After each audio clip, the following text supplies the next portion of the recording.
The story ignites in a dimly lit tavern known as the Mars Frog. As the doorbell chimes, a heavy silence descends. A scarred warrior enters, dragging the severed head of a monstrosity. He steps into the light. "Damn. This place is too modern," he mutters. "I expected a medieval dungeon, not a lounge." He approaches the counter, his presence dominating the room. The bartender leans in. "Old C, how was the harvest?" The veteran grunts. "We cleared a level 2 secret realm, just babysitting some rookies. Just warming up," then the bartender asks. But the atmosphere shifts instantly. Every eye in the bar is glued to the television screen. It's starting, someone whispers. "The execution of the century." The screen shows a chamber filled with congressmen, a pit of vipers in expensive suits. We all know what they are. Corrupt bastards feasting on power. A clerk holds up the death warrant. 325 votes in favor, 0 against. In the 7th year of the Gregorian calendar, the judgment falls.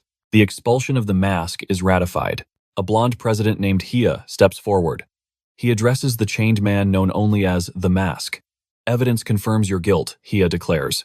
"Massacres during the Great War. 30,000 lives extinguished by your hand. You dared to oppose the Federation's high command. The accusations rain down like poisoned arrows. You launched unauthorized strikes on the Otherworlders. You destroyed diplomatic relations between our two realms." The president's voice is cold as ice. In light of these atrocities, the Supreme Court has reached a verdict. The sentence is death. The words hang in the air, heavy with doom. The mask's visage is terrifying, a frozen scream of metal. But soon that mask will be stripped away. However, President Hia raises a hand. "But there is mercy. Considering your contribution to driving out the invaders," Hia continues, "Congress has decided to spare your life. Instead, they will strip him of his command. You are no longer supreme leader, no longer supreme commander. They are taking everything. The only thing left to him is the hollow title of hero. But make no mistake," Hia sneers. "As the hero of the Union, you remain a weapon of the state. If war returns, you will be conscripted immediately." Back in the bar, the tension is suffocating. One patron speaks up, his voice trembling. "If the mask hadn't stopped those monsters, Earth would be a graveyard. We'd all be dead. He saved us from total calamity." But not everyone agrees. The propaganda has done its work. A silver-haired rookie scoffs. He didn't do anything special. It was President Hia who orchestrated the victory. The arrogance of the youth is blinding. The old veteran slams his glass down. "You fool." Before the mask appeared, even the so-called heroes had given up. He was the only hope we had. But the boy in the red shirt doubles down. Without the party, he was nothing. They defeated the demons together. The disrespect is palpable. The mask is insane, the boy spits. He claimed we were being corrupted by some indescribable power. He's just a paranoid lunatic. He wanted to start a revolution, to drag us back into the age of blood and steel. The crowd murmurs in agreement. They fear the warrior's strength. Either he's a warmonger or he wants the world to burn just so he can rule the ashes. They paint the savior as a tyrant. The old man shakes his head sadly. "You simplify history because you didn't bleed through it." Back at the Congress, the final act begins. "Leave now, hero," Hia commands. "Humanity will remember your contribution against the mutants." His voice drips with sarcasm. "Given your crimes, we are being infinitely merciful. Be grateful for this punishment." The hypocrisy is nauseating. Silence stretches for an eternity. Then, the mask opens his eyes. He stares at Hia. He looks at the vultures surrounding him. What is this? Confusion washes over him. I was just fighting. His last memory is the devastating strike of the Nightweaver King. He remembers the battlefield. He remembers the moment his comrades plunged their daggers into his back. Is this the afterlife? Or is it that moment before death, when life flashes before your eyes? But then, IT appears. The system. Dark, twisted, and overflowing with malice. Objective rebuild humanity. The text burns in his vision. Choose your path. 2 roads diverge in the yellow wood of destiny. Option 1, the path of the hero. A new threat rises. Humanity is ignorant. As a hero, you will protect them from the shadows unloved and unsung. Option 2, the path of the monster. A silent threat looms. The foolish humans will never understand your methods. Since humanity has rejected the hero, you must become the villain. A force without mercy. A calamity they cannot ignore. Awakening the darkness. The notification chimes. Warning: teleportation to F-rank dungeon in 20 minutes. The realization hits him like a freight train. He hasn't just survived, he has returned. He is back in the past. But this future he fought for, it is a disaster. A corrupt, rotting world led by ungrateful swine. He stands at the crossroads of two different stories. In his past life, he chose to be the shield. But this time, he will choose the sword. He will walk the path of the monster. Hia's voice breaks his trance. Why the silence? Are you satisfied with our mercy? The president smirks. He knows the truth. This man is a hero beyond compare, a being of godlike power. But as a leader, he was naive. He lacked the cunning for politics. His mere existence threatened the power of the elite. That is why they spent years destroying his name. They turned the savior into a pariah. They poisoned the people against him. They transformed the special hero into a public nuisance, a rabid dog to be put down. And now, the grand judgment is here. The final nail in the coffin. They intend to banish him into obscurity. From this day forth, he is to be a statue, a relic gathering dust. If he accepts this, history will remember him as a warmonger. They expect him to bow. They expect him to break. But beneath the mask, a chaotic smile begins to form. An objection. The gallery smirked, anticipating his defiance. Even Yao sneered from the sidelines. It was obvious the mask would refuse. A warmonger like him, giving up absolute power, was unthinkable. He climbed to that throne on a mountain of corpses. Hundreds of thousands sacrificed. He deserved nothing but death. However, the mask's words silenced the room. I hereby abandon the title of special hero. The crowd froze in disbelief. Yao slammed his fist on the table. What kind of game is this? The mask simply repeated himself. I am done being your savior. I am weary of this endless battle. Yao scoffed, accusing him of a political stunt against the Congress. But the hero's voice was calm. No schemes, just an end. All he craved now was tranquility. Fury twisted Yao's face. Why wouldn't this monster accept his role? To remain a silent puppet for humanity until his last breath. Refusing your duty is an act of treason, he roared. You think you can just walk away from the Union? The mask turned his cold gaze upon him. Is there anything else? Yao's eyes narrowed with malice. If you surrender the title, he hissed, you must also surrender the strength that comes with it. A murmur rippled through the crowd. A bystander clarified the ruthless demand. He wants to cripple him. Strip the mask of every ounce of mana he possesses. Why does the title matter if he keeps the nukes? A girl at the counter whispered. Just what is the mask's power level? Old K's voice trembled with awe. Level 13. A realm 4 stages beyond the president himself. In this era, he is the solitary god capable of conquering level 10 abyss dungeons. And in the future, no one like him will ever be born again. But back in the Congress, greed took over. Yao shouted.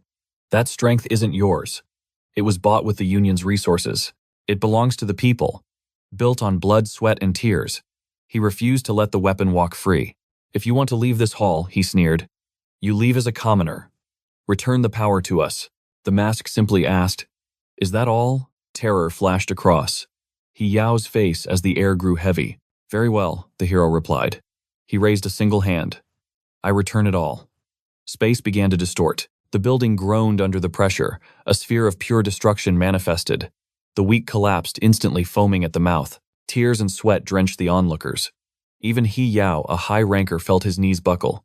Impossible. The aura was suffocating. He had to burn his own mana, just to stay upright before this monster. You want my power, the mask's voice echoed. Take it. A laser of pure energy erupted upward. It pierced the roof and shattered the clouds. The entire city looked up in horror. Was this a supreme-grade calamity? Shockwaves of electricity swept through the streets. Civilians fainted by the thousands. The sky itself seemed to be bleeding mana. The storm raged for 10 full minutes. That was how long it took to drain a god. But finally silence returned. It was perfect. He was no longer a calamity to be feared, but a mortal man. The mask turned calmly toward the exit. Yao celebrated maniacally. Get out, be gone. The hero reached for his face. The mask fell to the floor with a hollow clatter. Step outside, the president warned, and your death is guaranteed. But the moment his hand touched the door, system alert. The timer hit 0. Teleportation initiated. The blonde fool blinked. Where did he go? We knew the truth. The system had exiled him to an F-rank dungeon. Destination, the mother spider's nest. Inside, the damp cavern space warped. A portal opened. The disturbance caught the attention of a raid party. My first time in a rank 3 dungeon, a rookie muttered. Target is a level 3 spider queen. The party seemed confident. Most were level 2 veterans. Easy experience, one smirked. But watch out. I hear the spiders here are man-eaters. Finally, a petite healer stepped forward. A rare sight in this rough line of work. Don't be scared, little G. She gripped her staff tightly. I'm not afraid. Her eyes darted around the shadows. The team leader grinned. We need the cash, boys. Let's slaughter these bugs and get rich. One hunter sighed. I'd rather be watching the Mask's trial. The gossip was hot today. Forget the stream, his friend replied. Because of that drama, this dungeon is empty. We get to monopolize the loot. The girl nodded. Fewer rivals means more gold for us. It was the perfect opportunity. Focus, the leader barked. Stop dreaming and start killing. They readied their weapons. But then, the portal rippled again. Every head turned as a stranger stepped out from the void. Who could this be? Young Shi is already captivated by the mystery. Behold, our brooding anti-hero emerges from the shadows. The crowd is baffled. Who is this madman entering a dungeon without a single scrap of armor? The protagonist surveys the surroundings. It has been an eternity since he set foot in such a lowly, low-level dungeon. The nostalgia hits him hard, reminding him of his first awakening as a hunter.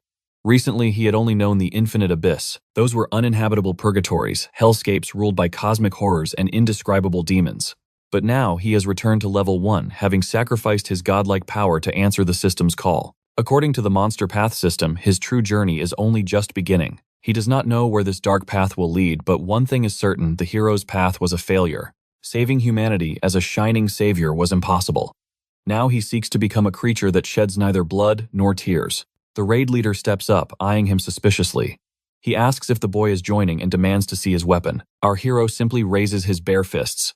This is my weapon. The leader chuckles, amused by the arrogance. A martial artist. Excellent. At least you will not need to waste money on expensive gear. But his tone drops. Forgive my bluntness, but given your lack of equipment. What is your level? The leader is serious. Does this boy have a death wish? But our guy calmly raises a hand. I am here to hunt. Mockery erupts from the party. Level 1. With no gear, you could not even defeat our healer. Another fool chimes in from the back. Go wait outside, kid. Wait for a baby dungeon to open. Our hero replies calmly. Do not worry. I will not be a burden. The leader shrugs, his eyes cold. If you are so eager to meet the Reaper, I will not stop you. But do not expect us to save your life when things go wrong. Before he can respond, the order is given. The raid begins. Young Z watches him, her curiosity piqued. Deep in the cavern, the mage unleashes her mana. Blazing fireballs incinerate the targets. She is a talented spellcaster. The archer releases a volley, his aim true, covering the captain's blind spot with a foolish grin. The synergy is flawless. The spearman pierces through a beast, and the captain cleaves another in twain. Our protagonist analyzes their movements silently. I am not sure if I should call her Shi Xinhe or Little Shi. Let us go with Little Ji. She approaches him gently. Captain Song was a bit harsh with you, she whispers. Do not take it to heart. He knows beginners like you usually die.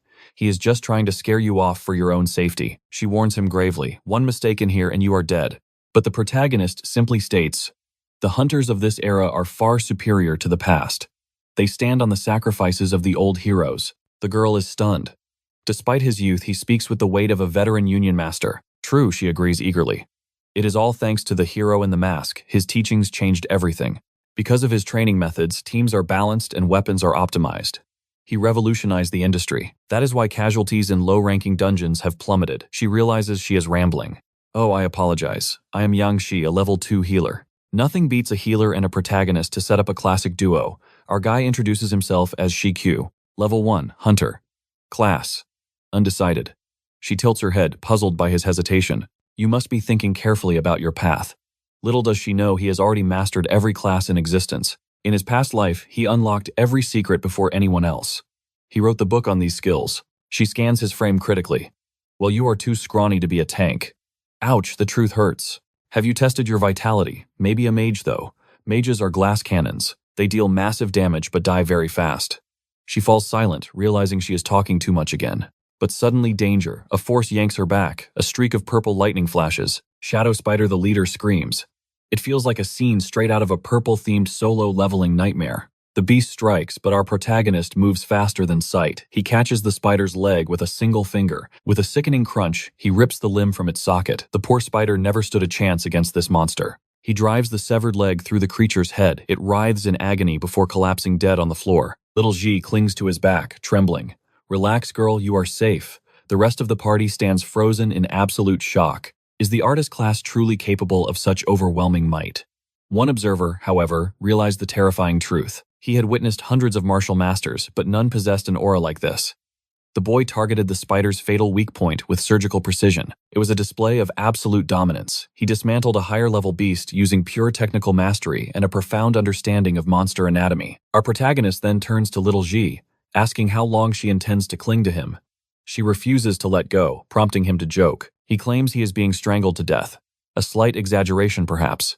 Flustered by the sudden intimacy, she retreats with a blushing face. Suddenly, the system grants him experience. He realizes that by choosing the path of the monster, the shackles of limitation have shattered. No longer bound by rank restrictions or mortal limits, he simply needs to slaughter monsters to ascend. This is the very reason he reached the pinnacle of power in his past life.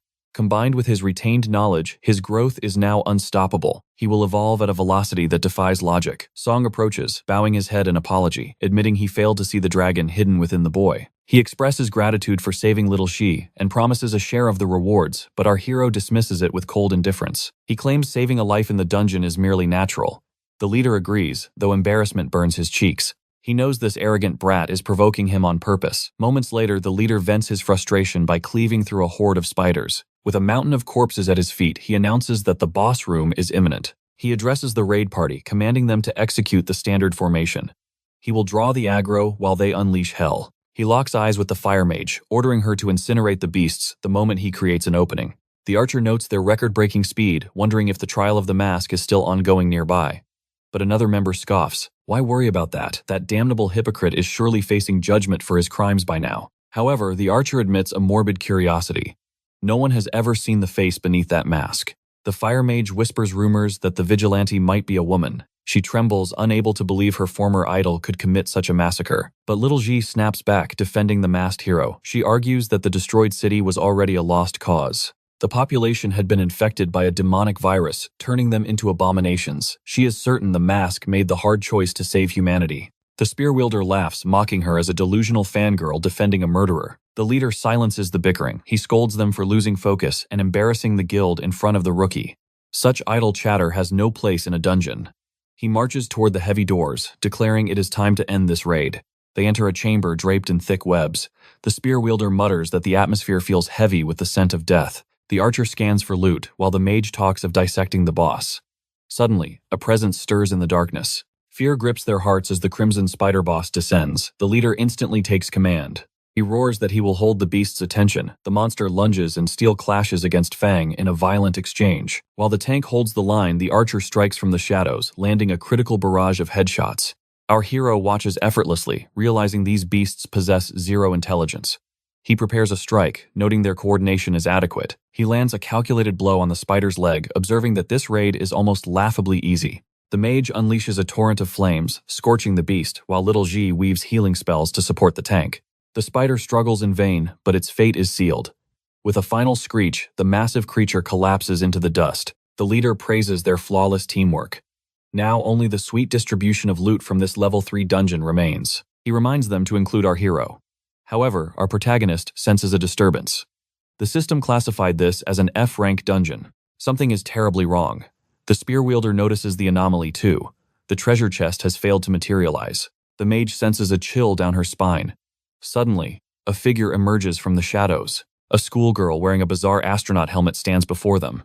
The leader realizes she is the anomaly blocking their reward. She must be the hidden boss of this dungeon. The spear wielder scoffs, claiming she looks weak and harmless. But then her eyes glow with a demonic light. She trembles violently, an aura of madness radiating from her small frame. The foolhardy spear wielder charges in for a kill. The archer screams a warning that she will dodge such a basic attack. Yet the spear connects. It pierces right through her stomach, or so it seems. The party watches in stunned silence. The spear wielder smirks, remarking that she was nothing but trash after all. He commands her to die, but suddenly webs erupt from her open wound. His arm is instantly ensnared. He is pulled face to face with the nightmare. With a sickening crunch, she snaps his arms like twigs, leaving him screaming in agony. The raid captain barks orders to prepare. She reveals a hidden trump card, while the mage begins chanting to incinerate the webbing with a high-tier fire spell. Flames erupt around the girl, clearing a path, but the archer foolishly pushes forward. You idiot. You are a ranged class. Why are you closing the distance? He freezes, staring into the inferno as multiple grotesque legs pierce through the smoke. Terrified yet, it is the high school spider queen. This is no ordinary mob. This is a dungeon boss. No one has ever witnessed such overwhelming pressure. Meanwhile, the injured hunter panics in a frenzy, but then, that massive limb crashes down. A direct hit. It crushes his chest instantly. This is not what we mean when we say, "Step on me, lady." With nightmare fuel flexibility, her legs extend unnaturally far. The archer, blinded by adrenaline, prepares to make a fatal error, screaming that he will slaughter this beast. But our protagonist warns him, do not be suicidal. Look at the stat difference. If you charge, you will end up just like your fallen comrade. The archer trembles, reality sinking in. The captain agrees. Attacking without a strategy is a death sentence. She turns to the mage. How long until the escape? Portals manifest. The mage stammers. At least 3 hours. The captain makes the call switch to evasion tactics. Just survive until the cooldown ends. But the boss has other plans. She shifts aggro instantly. She charges up a skill and unleashes a web blast directly from her abdomen. The reckless archer is snared. He screams the captain's name in desperation. But the Spider Queen fires a second barrage. Now the other hunter is trapped. Both fools are dragged into the abyss. Everything from that cursed stomach is a death sentence. She taunted them before landing. The fatal strike. The poor guy is swallowed whole. I expected a plot armor rescue, but reality is brutal. It seems our main character is calculating. He secures the women while the men are treated as fodder. Another body drops. The captain stands alone, the last tank standing. He flares his red aura. A desperate slash cuts the air, severing the webs. But his eyes widen. She blocked the blade with her bare exoskeleton. He ducks, but she grapples his arm. He realizes he is about to become a meal. This is the board. End of the line. Suddenly a voice cuts through the chaos. Hand over the sword. It is our protagonist. He yells that to survive, he must sacrifice the limb. The captain is stunned, but seeing the jaws of death, he tosses the weapon. Our guy does not hesitate. He leaps. A flash of steel. I thought he would cut the web like a hero, but no, he goes straight for the arm. The poor captain probably thought he was in a fairy tale. Sorry, pal, this is a dark fantasy. The Spider Queen shrieks, dancing in fury as our guy retreats with the armless leader. Little She rushes over, casting a high-level heal, but the poor fire mage is left isolated. Panic consumes her. She screams that she does not want to die. Little G asks the main character for an escape route. He responds coldly, escape is impossible. The only reason the beast let us run is because it savors the taste of fear. This monster is a chosen one. It feeds on the negative mana of helpless prey. Little Z is confused, so our protagonist drops the lore. These creatures are avatars selected by the gods of the abyss. They undergo a grotesque metamorphosis to serve their masters. In his past life, our guy slaughtered countless of these false gods. But in this nerfed body, it is a struggle. The Spider Queen charges, bloodlust overflowing. Her legs blur, barely keeping up with her own speed. Ooze drips from her torn stomach. Little G senses a shift in the atmosphere and instantly deploys a barrier. But the mage is outside the range. She sways, vision blurring. The healer realizes it is a neurotoxin, a poison mist that induces mind control. Spider pauses, tilting her head. She notices something off. Why has this weak human not succumbed to the fear status effect? Naturally, our guy smirks. He may have lost his stats, but he has not lost his indomitable will. Her mental domination is child's play against him. And in that moment, she realizes she messed up. The limiter is removed. His monster transformation begins. He steps forward. I should thank you. If you hadn't endangered my party, I wouldn't have bothered to fight seriously. As a mere chosen one, you should feel honored to witness this true form. This guy is level 1, but his pressure is level 99. The spider tries to activate her skill, but girl, you are about to get wrecked. He enters a sprinter's stance, coils his muscles, and explodes forward like a lightning bolt. She tries to defend, but before her neurons can fire, she gets slashed. She looks down and sees him holding one of her legs.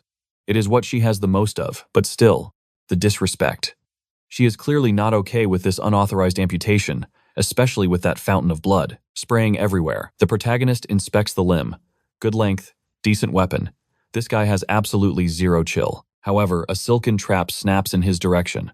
For the first time, he witnesses a mere web shatter the earth itself upon impact. Someone mocks her power, asking if that is her limit. It is the Aris Bolt Leg Collector, sneering that she is merely a level 4 chosen. She possesses the potential for greatness, but he has no intention of letting it bloom.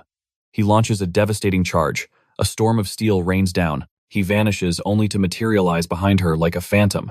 The villain mocks her, leaving her a single leg just to prolong her suffering. He discards the remnants of her defense and declares the finale.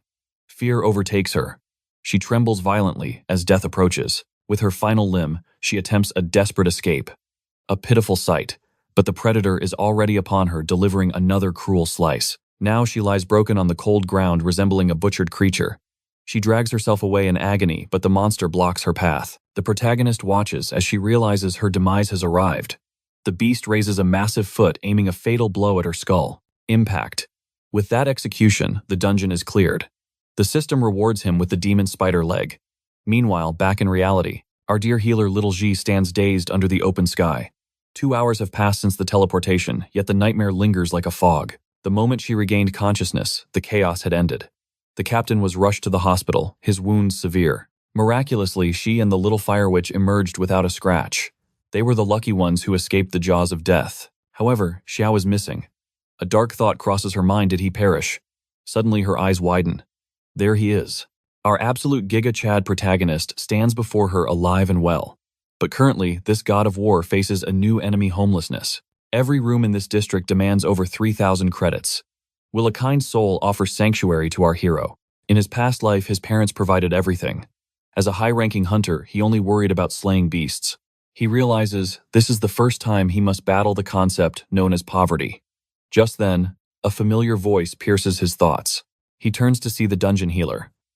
He addresses her by her class, which clearly annoys her. She corrects him with a pout, demanding to be called Yan Sixie, the amazing Sixie.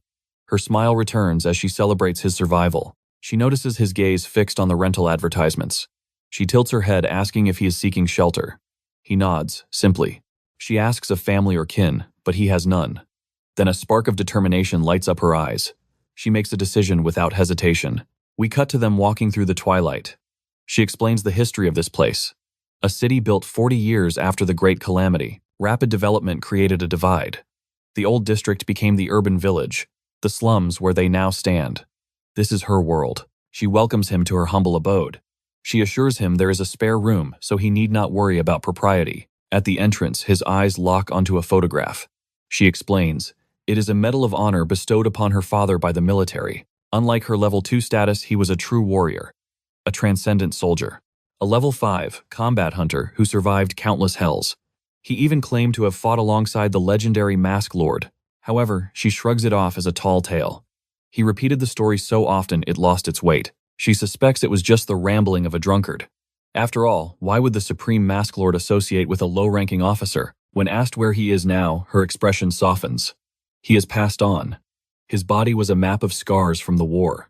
The injuries claimed him shortly after his retirement. When asked about her mother, the silence deepens. She too has gone lost while bringing her younger sister into this world. Our protagonist pauses, realizing the weight of tragedy this girl carries, yet she smiles brightly. She insists she is fine, that the past is merely a memory, and she has long since moved forward. She ushers him inside with warmth. She promises a bed, though she apologizes for the lack of men's clothing. She points to the room on the left, his new sanctuary. He bows his head, grateful, promising to repay this debt tenfold once he hunts again.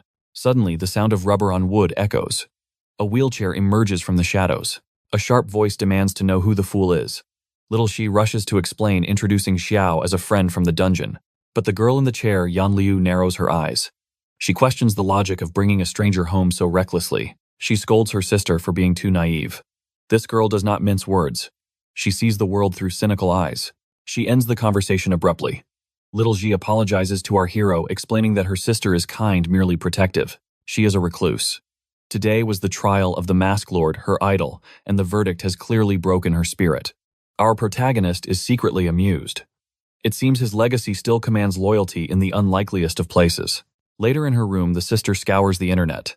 The forums are ablaze with debate over the Mask Lord surrendering his power. The public is divided, but Yan Lu is seething with rage. She reads the mockery of the ignorant masses. She screams at the screen. These fools do not understand that he hoarded resources solely to save humanity. And so the keyboard war begins. Shanlo's fingers flew across the keyboard in a frenzied blur, oblivious to the world. When her sister called for dinner, she barely blinked. "I'm drowning in work," she shouted back. Little Exie tried to guilt-trip her about their guest, but Shan just scoffed. "It's not like the legendary Masked Lord is sitting in our kitchen," she muttered. "I don't need to bow and scrape for a random stranger." At the table, Exie sighed, apologizing for the humble spread. "It's just us tonight. But for our hero, this was a feast. After years of surviving on raw monster flesh in the darkest dungeons, a warm bowl of rice was heaven. This was 10 times better. He knew better than anyone that food was the fuel that allowed warriors to stand against the darkness. Suddenly, the TV blared with breaking news. A reporter questioned Professor Zhang about the recent trial scandal. "What is your take on the rumors?" The professor adjusted, his glasses looking smug. "Congress has spoken," Zhang declared. "But there is a theory that this story of the Masked Lord losing his powers is a fabrication. He vanished into thin air right after the incident," Zhang continued, his voice dripping with skepticism. "A convenient disappearance for a fallen hero. But let us be clear, it is only a theory." The reporter leaned in, asking the question on everyone's mind. Is humanity doomed without him? Without the Masked Lord's shield, are we defenseless? Professor Zhang laughed, dismissing the very idea as ridiculous fear-mongering. "Exaggeration," he scoffed. "Humanity survived because of our collective strength, not one man. We are the architects of our own salvation." It was a calculated attempt to erase the Lord's legacy, to claim they never needed him, a sickening display of ingratitude. The propaganda continued, claiming glory awaited them even without their greatest protector. Exie frowned, her spoon hovering mid-air. "Do you think he ran away to escape punishment?" she asked innocently. She glanced over and saw our hero demolishing his 4th bowl of rice. He looked up, cheeks stuffed, feigning total ignorance. "What do you think about the Masked Lord?" She pressed eyes, searching his face. She wanted to know where he stood. "I think," she started, her voice firm, "I think he had his reasons. He wouldn't abandon us." Maybe he shrugged, playing the role of the indifferent bystander perfectly. Exie looked disappointed by his lack of passion. "If my sister heard that trash on TV," she muttered, "she would have put a fist through the screen by now."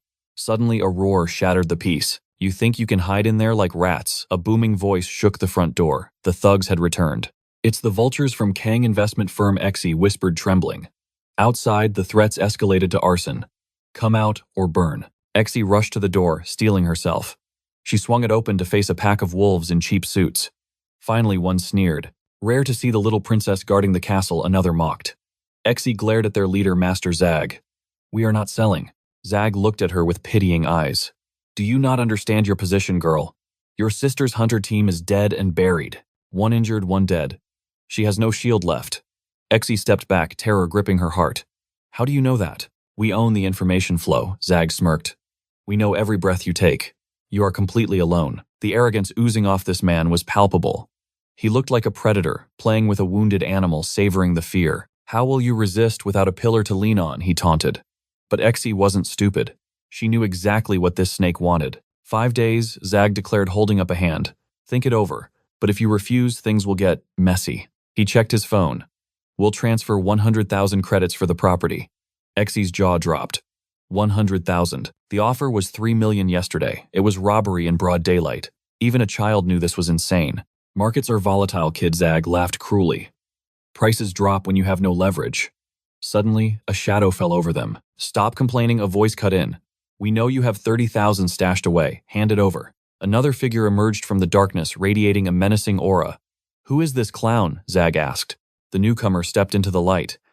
"I didn't know you liked bullying children." He extended a hand. "I am Kenzik Burrow, a high-ranking executive of the firm." Our protagonist stepped forward to intercept him, reaching out for a handshake. "Careful," Exie screamed. "That man is a monster. His grip can crush steel," but their hands had already met. Kenzik grinned, channeling his aura into his hand to pulverize the boy's bones. A test of dominance. But the boy didn't flinch. His expression remained as calm as a still lake. Kenzik's eyes widened as he decided to escalate. "I'll scramble your brain." Kenzik launched a mental invasion, intending to leave the boy in a coma for weeks. He dove into the boy's consciousness, expecting a shallow puddle. Instead, he couldn't find the core. He couldn't find the bottom. It was an abyss. An endless dark ocean of power that stretched into infinity. Kenzik realized his mistake too late. What is this panic set in? He needed to escape, but the gravity of this mind was crushing him. A massive mental wave crashed over him, drowning his consciousness in chaotic force. He was an ant standing before a god. From the depths of that dark ocean, a pair of glowing eyes opened. Kenzik screamed as the true monster looked back, and his mind shattered. Outside, the panicked lackeys scream for their leader. Little K stands frozen, assuming this is some twisted performance or a feint to intimidate them. But as one thug steps forward, fist cocked and demanding answers, from our protagonist, another grabs his arm in terror. He warns him to freeze, realizing the boy took down their leader in the blink of an eye. Speed like that means one thing: This kid is at least a level 3 psychic. He lifts his unconscious boss, scoffing at little G that he never imagined she had snagged such a monstrous boyfriend. He retreats, but not without a final venomous threat. Little Z turns to our hero, asking if her tormentor collapsed because of him. Shu explains calmly that he barely lifted a finger. The fool knocked himself out by crashing against Enda, Shu's overwhelming mental field. He then asks how long these vultures have been circling her life. Her eyes darken. As she admits, it has been 4 endless years. Ever since her father passed, they swarmed like hyenas, desperate to seize the house for an investment. They refused to sell, but that only invited a nightmare of constant threats against Office, her sister. That desperation drove her to join Captain Song's team, the only shield that could keep these gangsters at bay. But with the captain now hospitalized, the wolves have returned. Shu frowns, asking why she hasn't sought government aid, noting that families of war veterans are entitled to state protection. She lets out a bitter laugh. To the government, their struggle is meaningless. Massive conglomerates like the Kaijang Group line the pockets of officials, ensuring the law looks the other way. Shu understands immediately. It is the age-old rot of corruption. He simply nods, promising to handle the chores while he stays. But little G shakes her head, insisting he has done enough by scattering the thugs. She changes the subject, asking about his next move. Will he seek out a new team to raid more dungeons? He confirms this, turning the question back to her. She clings to the hope that Song will wake up. If not, she faces the brutal reality of finding a new squad, which is nearly impossible these days. Betrayal is the norm, and hunters turning on each other for loot is all too common. Despite the Masked Lord's ancient laws forbidding human conflict within the dungeons, she offers a weak smile, promising to recommend him if she finds a trustworthy guild. Our protagonist thanks her, though a dark truth weighs on his mind. He has become a monster, and for a creature like him, a team is nothing but a liability. Whether now or in the future, the path of the monster is walked alone. Just then, the system chimes. A blue window flashes before his eyes. A new quest, the Corridor of the Night, a level 4 dungeon. The system mocks him, calling it easy, but demanding he enter solo. Without a second of hesitation, he steps through the portal. The overpowered system instantly teleports him to the target zone. He materializes within a structure of Gothic European architecture, ominous and ancient. But he is not alone. Dozens of stone gargoyles line the walls, and their stares are anything but welcoming. He sighs, realizing the welcome party has arrived early. The stone statues crack and shift, eyes glowing with malice as they roar. Level 3 monsters. But our guy remains unmoved. The problem with gargoyles is their stone skin, dense muscle, and high magic resistance. For a normal hunter, this is a death sentence. If Little G's team were here, they would be slaughtered. The beasts lunge, but Shu catches them by the throats as his body begins to morph. Whatever gods these gargoyles pray to, they have abandoned them today. Time skips forward to the cathedral's inner corridor. A swarm of enemies surrounds him, far more than a simple dozen. Fully transformed now, he simply beckons them with a finger. Come and die. The monsters screech, taking flight to swarm him from the air. Bad move. He leaps, a blur of violence. A kick shatters stone, a claw swipes through rock. He crushes a chest cavity effortlessly, leaving only piles of gravel where monsters once stood. He grabs the last survivor by its wings. The creature trembles in pure terror. Shu asks why it looks so afraid, seeing as constructs shouldn't feel fear. It tries to flee, but he rips it asunder. Silence falls, but then a heavy thud shakes the floor. A level 4 boss monster appears. A bald, hulking gargoyle with disturbingly human features. Our protagonist grins, fascinated by its evolution, his bloodlust rising. But just as the real battle begins, the dungeon doors are kicked open. A new squad barges in, only to stop dead at the sight of the carnage. One hunter turns to his captain, confused. The dungeon opened only 12 hours ago. They were supposed to be the first ones inside. The captain is baffled, citing the analysis team's report that the entrance was sealed. But behind him, a stunning beauty. The scout reports with a trembling voice, telling the captain that a true predator passed through these halls before them. The evidence is chilling. Monster fragments litter the floor, sliced cleanly in half with surgical precision. It defies logic. These stone-skinned beasts require heavy impact weapons to shatter, yet a blade carved them like butter. The captain asks if bare hands could cause such devastation. A subordinate points a shaking finger. Look at the pillar. Skewered high upon the stone column hangs the dungeon boss executed in a single humiliating strike. The scene shifts to the Association HQ. A fist slams onto the mahogany table. The chief demands to know why this chaos continues unchecked. He roars that the last 7 gates have been stripped clean. Not a single living monster remains for the official squads. They are failing. A ghost is clearing dungeons without a license, leaving no trace. A naive officer asks if efficiency is not a virtue. Is it not good that the threat is removed? The chief strikes the table again, his aura flaring with rage. It is lawlessness. If one individual hoards every core and drop, the balance of power collapses. Worse, this unknown variable could set traps for legitimate parties. A lone wolf is dangerous to the ecosystem. He reminds them of the Dark Era, the barbaric times when hunters slaughtered each other inside the gates for loot.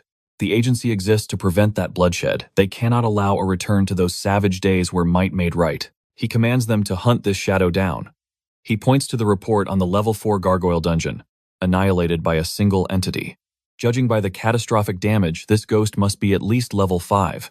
An agent asks, how are we certain it is a solo player and not a phantom squad? The chief scoffs. A team leaves a mess of signatures. Magic burns, arrow wounds, sword slashes. But here, uniform destruction. Every beast fell to sheer, overwhelming brute force. He reveals their counter-strategy. The loot must go somewhere. Monitor the black market. Watch every pawn shop for items unique to those 7 dungeons. The hunt is on. The scene cuts to the hunter's market. A merchant counts bills with a greedy sneer, telling the seller to return with more goods. Xiao Fu pockets the cash. He knows he was lowballed, but he does not care for the games of merchants. His eyes are on a higher prize, completing system missions and evolving his strength. Gold is merely a tool. This covers the rent at Trixie's place, he thinks. Suddenly, a desperate voice cries out nearby. 3,200 is an insult. It is Trixie clutching a blade. This sword may look worn, but it has tasted the blood of countless monsters. The shopkeeper waves her off dismissively. It is rusted scrap girl. The blade is full of fractures and flaws. I am paying you for the raw metal, nothing more. Trixie's expression shatters. This is her inheritance. Her father's legacy is being treated like garbage. The merchant feigns sympathy. Fine. I feel sorry for you. 3,500. Take it and dry those tears. She looks at the weapon defeated. She whispers that she has no choice. The annual hospital bills wait for no one. But the merchant hides a wicked smile. He knows the truth. The core is made of star iron, a material found only in S-rank dungeons. He will make millions. Hurry up and sell, he presses before I change my mind. Just as she reaches out a hand, interrupts. Hold that thought.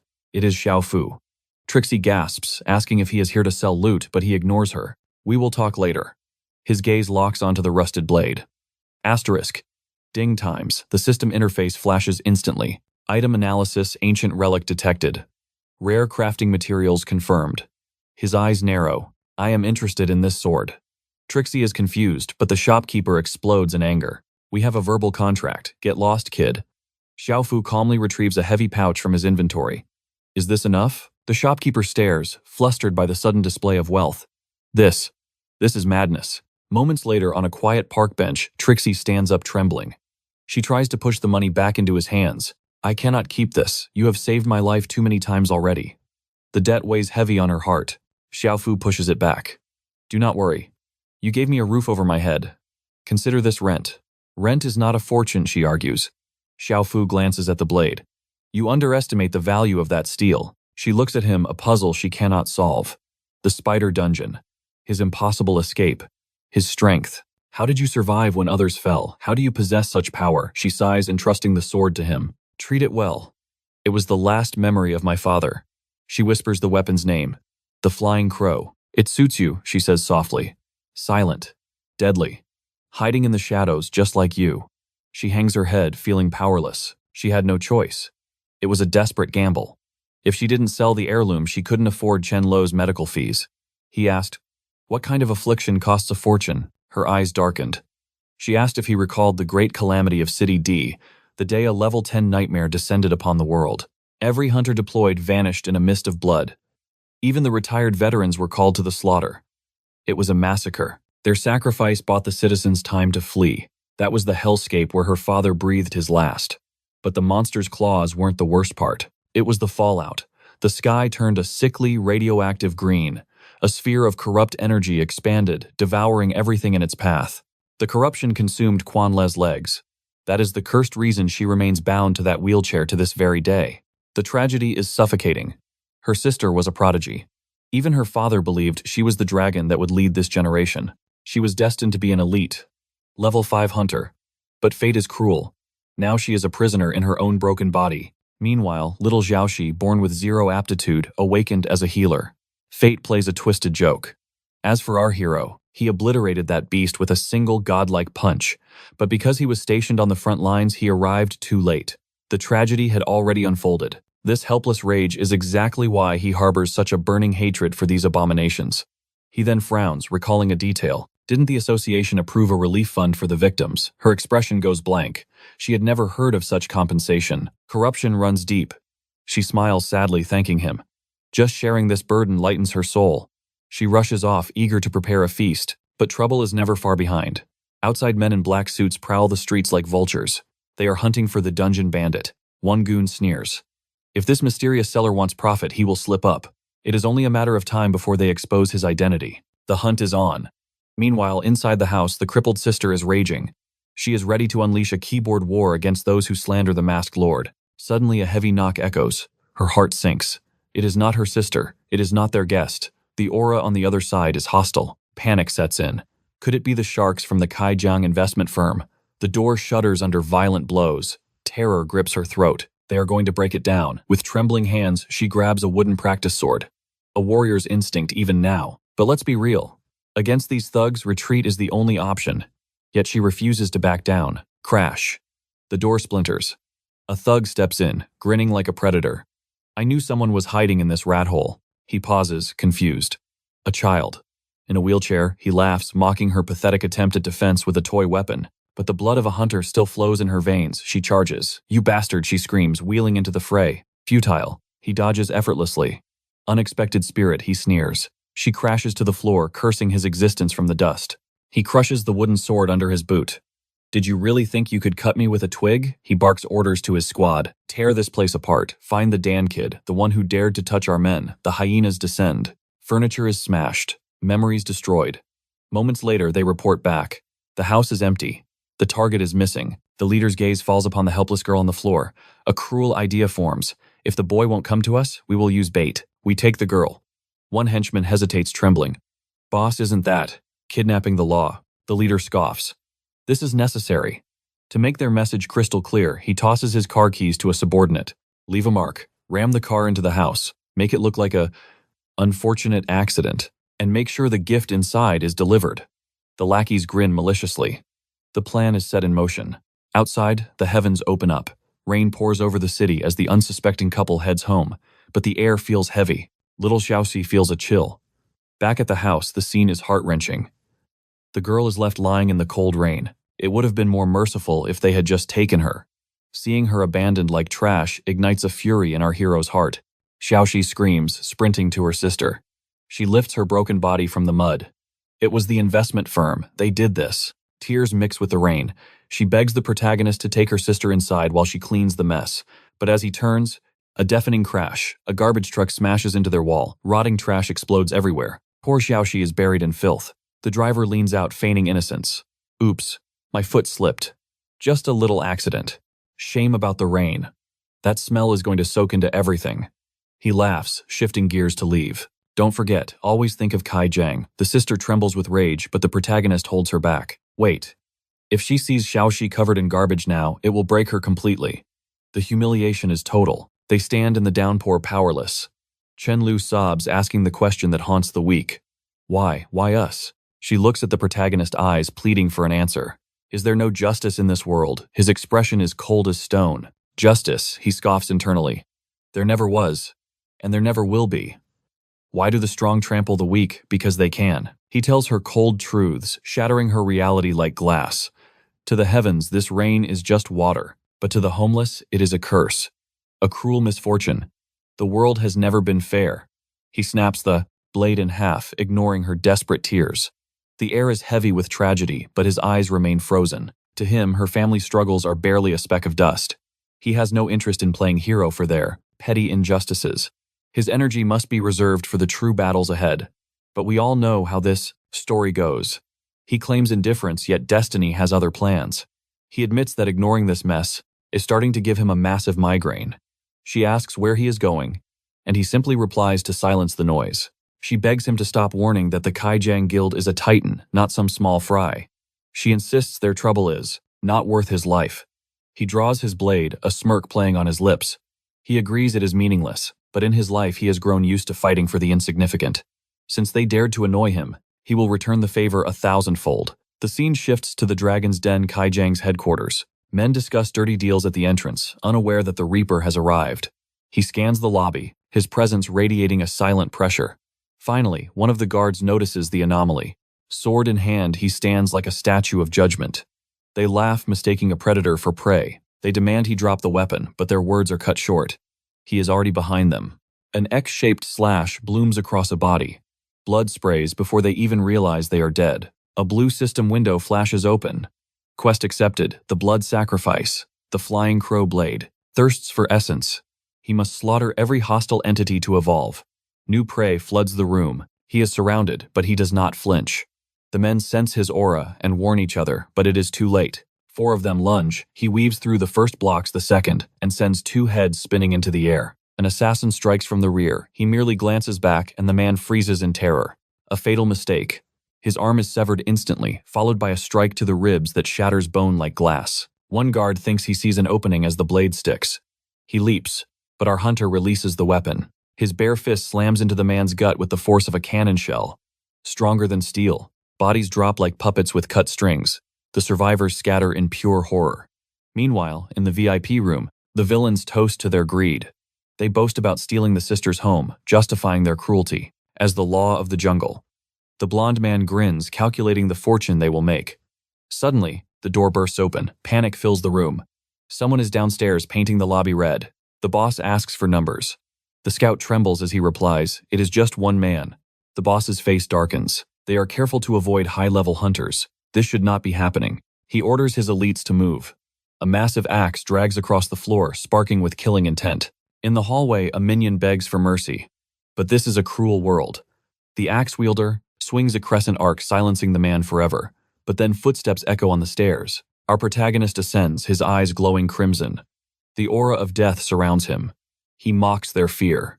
They are level 4 hunters, yet they tremble. The blonde mage understands the threat and casts an ice spell. The axeman charges his weapon with blood-red energy, while the third draws his guns. They ask if he realizes his mistake. One recognizes him as the man who crushed Captain Kenzig. Shu realizes that fighting 3 level 4s in human form will be annoying. He smashes the light fixture. Total darkness engulfs the room. The enemies panic. Is this a stealth attack? The gunman grins. He controls the shadows. He activates his night vision skill, claiming to be invincible in the dark. He scans the floor for his target. But he sees something impossible. A nightmare stands before him. The devil itself stares back. Terror seizes his heart. He regrets ever opening his eyes. It would have been better to die in ignorance. A blur of motion. He tries to aim, but a devastating impact crushes his chest instantly. The captain screams for Joseph, smelling the fresh blood in the air.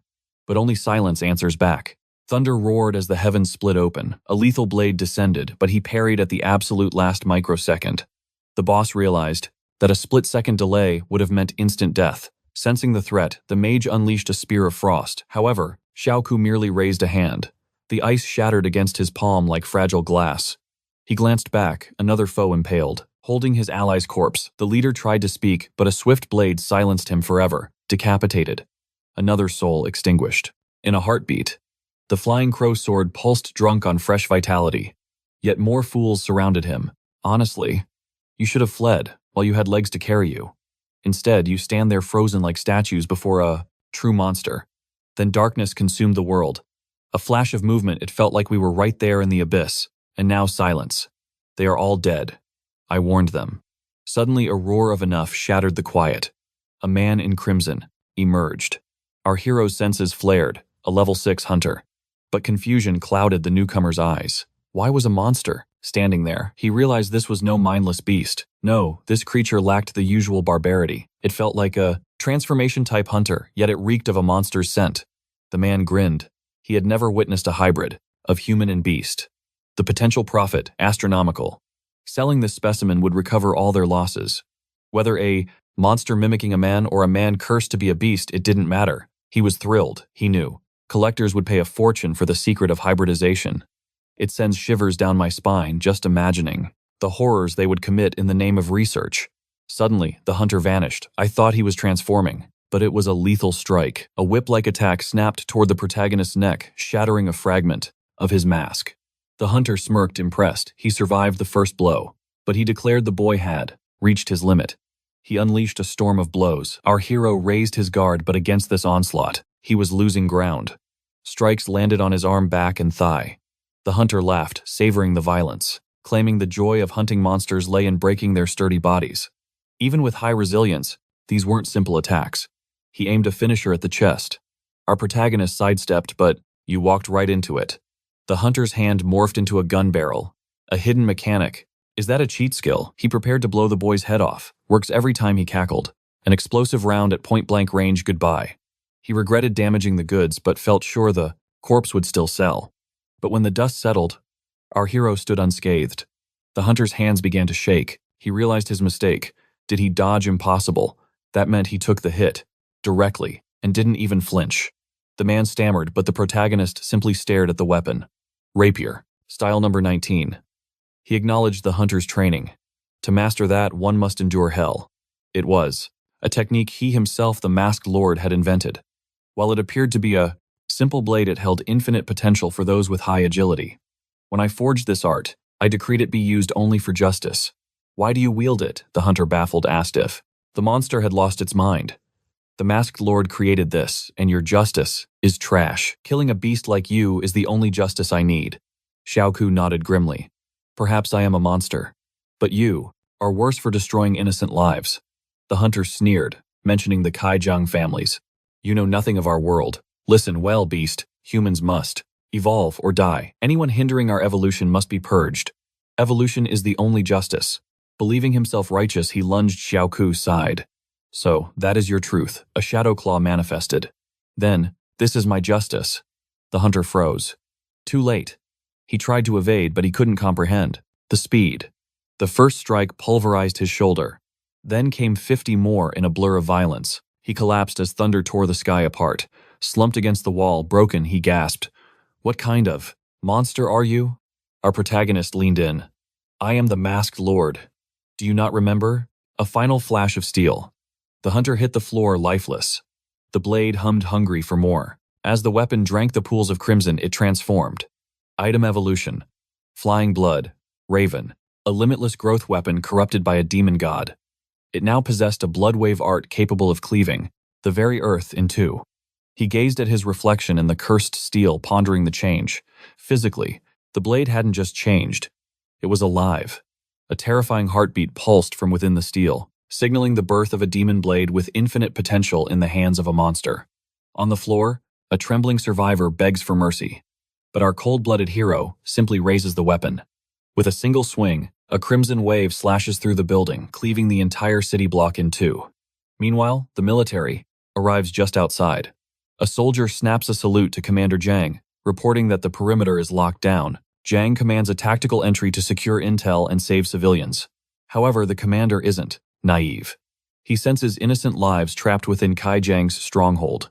As a government official, his duty is absolute protection. No excuse justifies chaos. The guilty must face judgment. Suddenly, a figure emerges from the dust. Our protagonist steps out, bathed in enemy blood, his eyes fixed on the sky. Back at the safe house, she questions his reckless solo raid. Grabbing an umbrella, she rushes into the rain, ignoring her sister's pleas. But her path is blocked.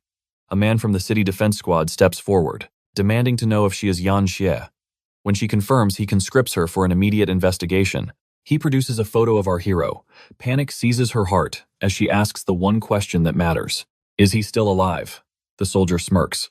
Alive, he's practically a force of nature.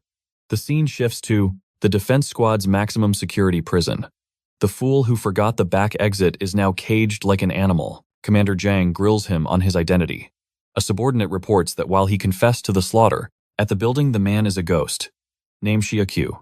Beyond that, no birth certificate, no property, no family history. He effectively doesn't exist. The only thread connecting him to this world is a woman, named Yan Xie. Furthermore, the monitoring team realizes he matches the description of the mysterious Oki team dungeon bandit perfectly. The captain sighs at the absurdity.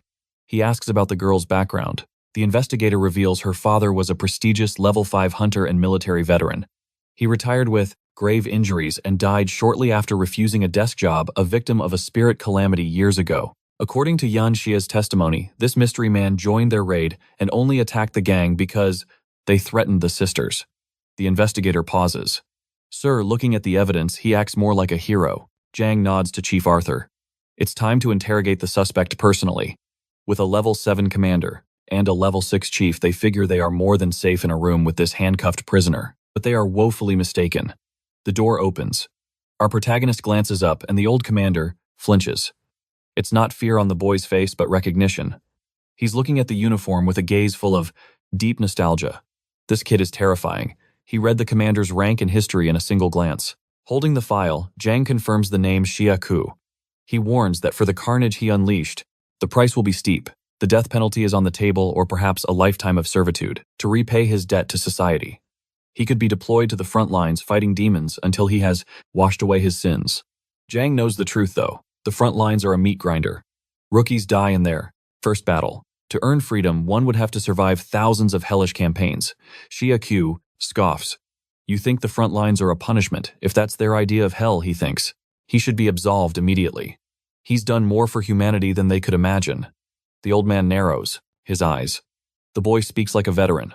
Our hero admits he spent some time there. Zhang presses, asking if he fought demons or something worse. Our protagonist's eyes darken. Something else. Silence fills the room. Zhang knows that surviving the front lines is a feat reserved for legends. If this kid is telling the truth, his record should exist. Zhang reveals a hard truth everyone here has looked death in the face.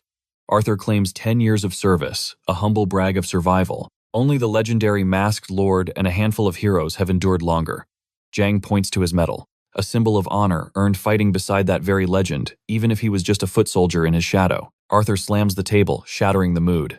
If Xia Q truly knows the war, he understands how fragile their peace is. His vigilante actions could push the world into the abyss. Initially, they discuss the authorities grill him about the incident at Kaijiang, their voices dripping with suspicion. How did he breach a dungeon undetected? At best, this anomaly triggers the meaningless deaths of numerous hunters. At worst, it heralds the total collapse of the city itself. Facing these accusations, She remains absolute stone, silent as the grave while the two men observe him. Zhang offers a grim warning. Maintaining this mysterious aura might feed his pride. But resisting the government, that is a completely futile endeavor. He rises from his seat, his presence looming. For the sake of his own future, the truth must be spoken now. Because if he is dragged to the federal capital, the powers there will show no mercy. With that final threat, the two men depart. Yet our protagonist shows zero interest in returning to that wretched place. However, fate weaves a cruel web he cannot escape. Suddenly, a notification flashes. A new mission, the great resurrection of the malevolent spirit. The system window scrolls with ominous text, explaining that fragments of the first spirit still linger within human hosts awaiting their chance. The awakening is imminent. He has 72 hours to prepare for war. The reward, the malevolent spirit's core. His eyes narrow. He knows this abomination all too well. A disaster-level demon. The apex predator among these dark entities. Some reach the terrifying heights of level 13, while lesser beasts stagnate at 7 or 8. Of course, he anticipated this creature's arrival, even without the system's warning. This is a monster of pure nightmare fuel. As long as a single molecule of its being remains, it is destined to eventually resurrect and consume everything. In the past, the burden always fell on his shoulders. He was the one rushing back from the hellish front lines to save them. Yet, no matter how godlike his speed was, the media tore him apart. The public whined and complained endlessly. Why did you take so long, they screamed. Why aren't you punished for your tardiness? Vultures argued that if the spirit returned, it was proof of his incompetence the first time. If the creature slaughtered countless innocents, they pointed fingers at the hero and demanded an apology.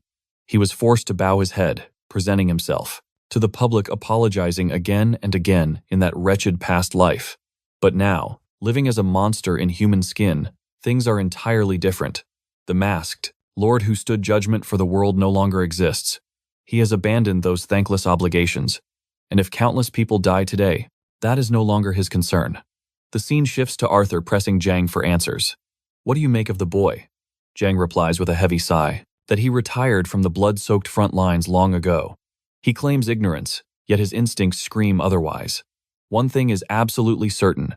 In all his years of service, He has never witnessed a rookie with such overwhelming aura. Judging by the destruction scarred into the Kaijiang building, the boy possesses godlike speed and terrifying physical strength.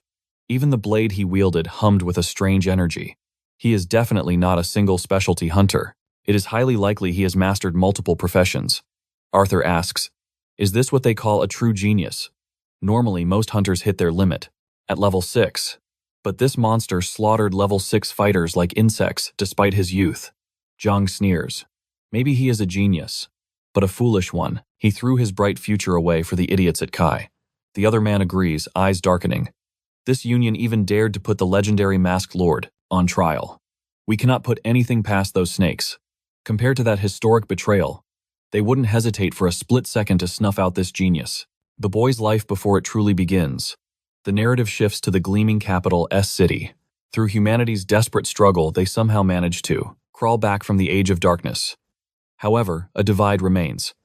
While some cities stagnate in the 20th century, others have already ascended far into the 21st. S-City stands as the beacon of futuristic science. Inside, high-ranking officials are debating. It is extremely violent for one individual to slaughter so many. Such a brutal killer must believe he still roams a lawless, barbaric age. Returning to President Hio, whom we met earlier, he calmly notes, the boy clearly possesses talent. However, the others pound the table in outrage. Talent means nothing if he acts like a rabid dog, they argue.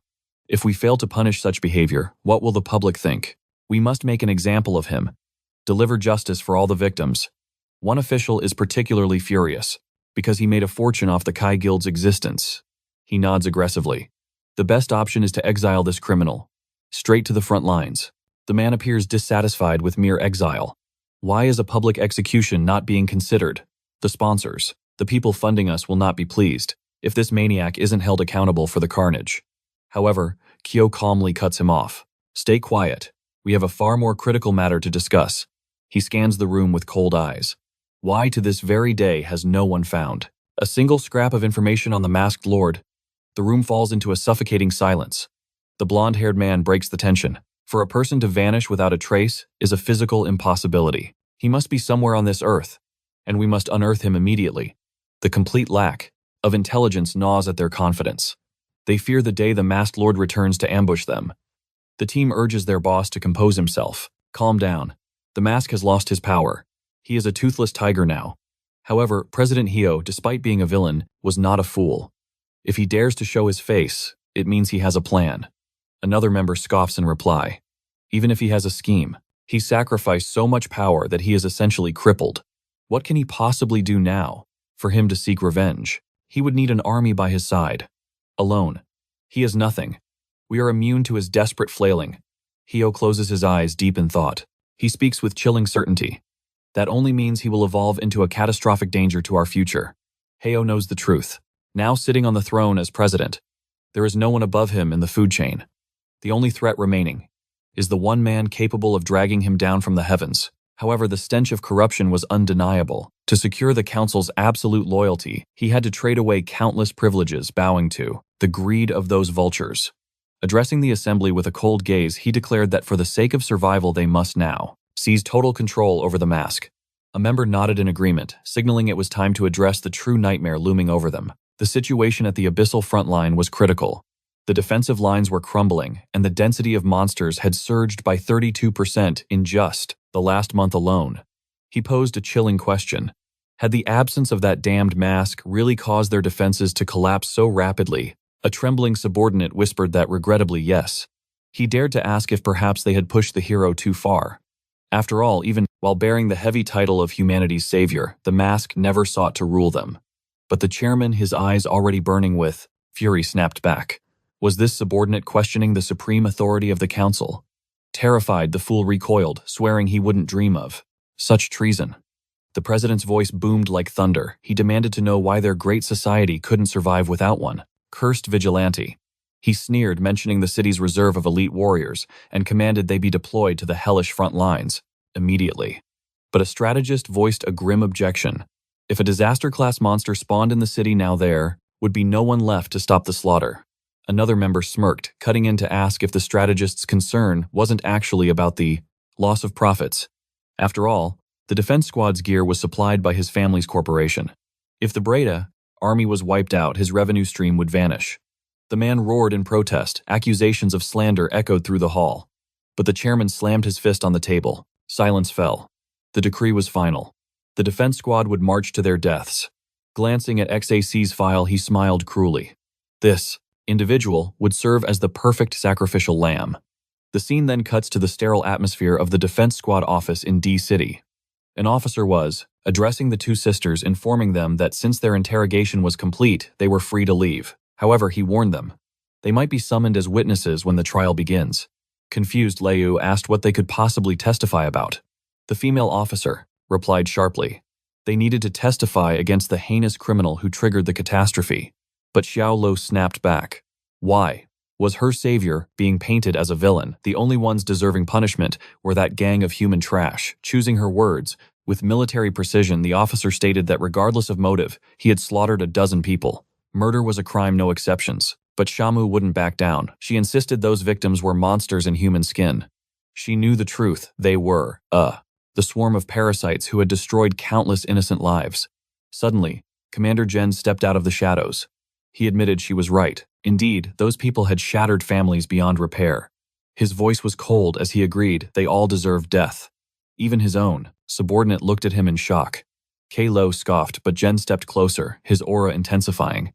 He warned that while they deserved death, they still needed to face judgment first. She glared at him, asking why the law had failed her, allowing her life to be plunged into darkness. The darkness projected ADHA, Commander replied with a heavy heart. Even the brightest light cannot banish every shadow. She then asked if he meant that resistance was meaningless. Jen stared into her soul for a moment. He corrected her. Trying to resist times alone. Times is what is futile. She gripped the armrests of her wheelchair, trembling. If resistance is wrong, then the very existence of this rotten world is a mistake. CSIC stood beside her silent. She realized that despite facing injustice 1,000 times, she would never possess the courage to speak truth to power like that. Her sister gently suggested it was time to go home, and 60 nodded in agreement. As the door clicked shut, the commander murmured a strange wish. If only that girl could walk. The female officer asked why he would say such a thing. He explained that the sheer density of hatred and injustice she harbored was a source of immense potential. If emotions could be converted into raw power, her levels would be off the charts. He lamented that, even in his prime, he never possessed a rage that potent. The officer remained confused by the commander's fixation.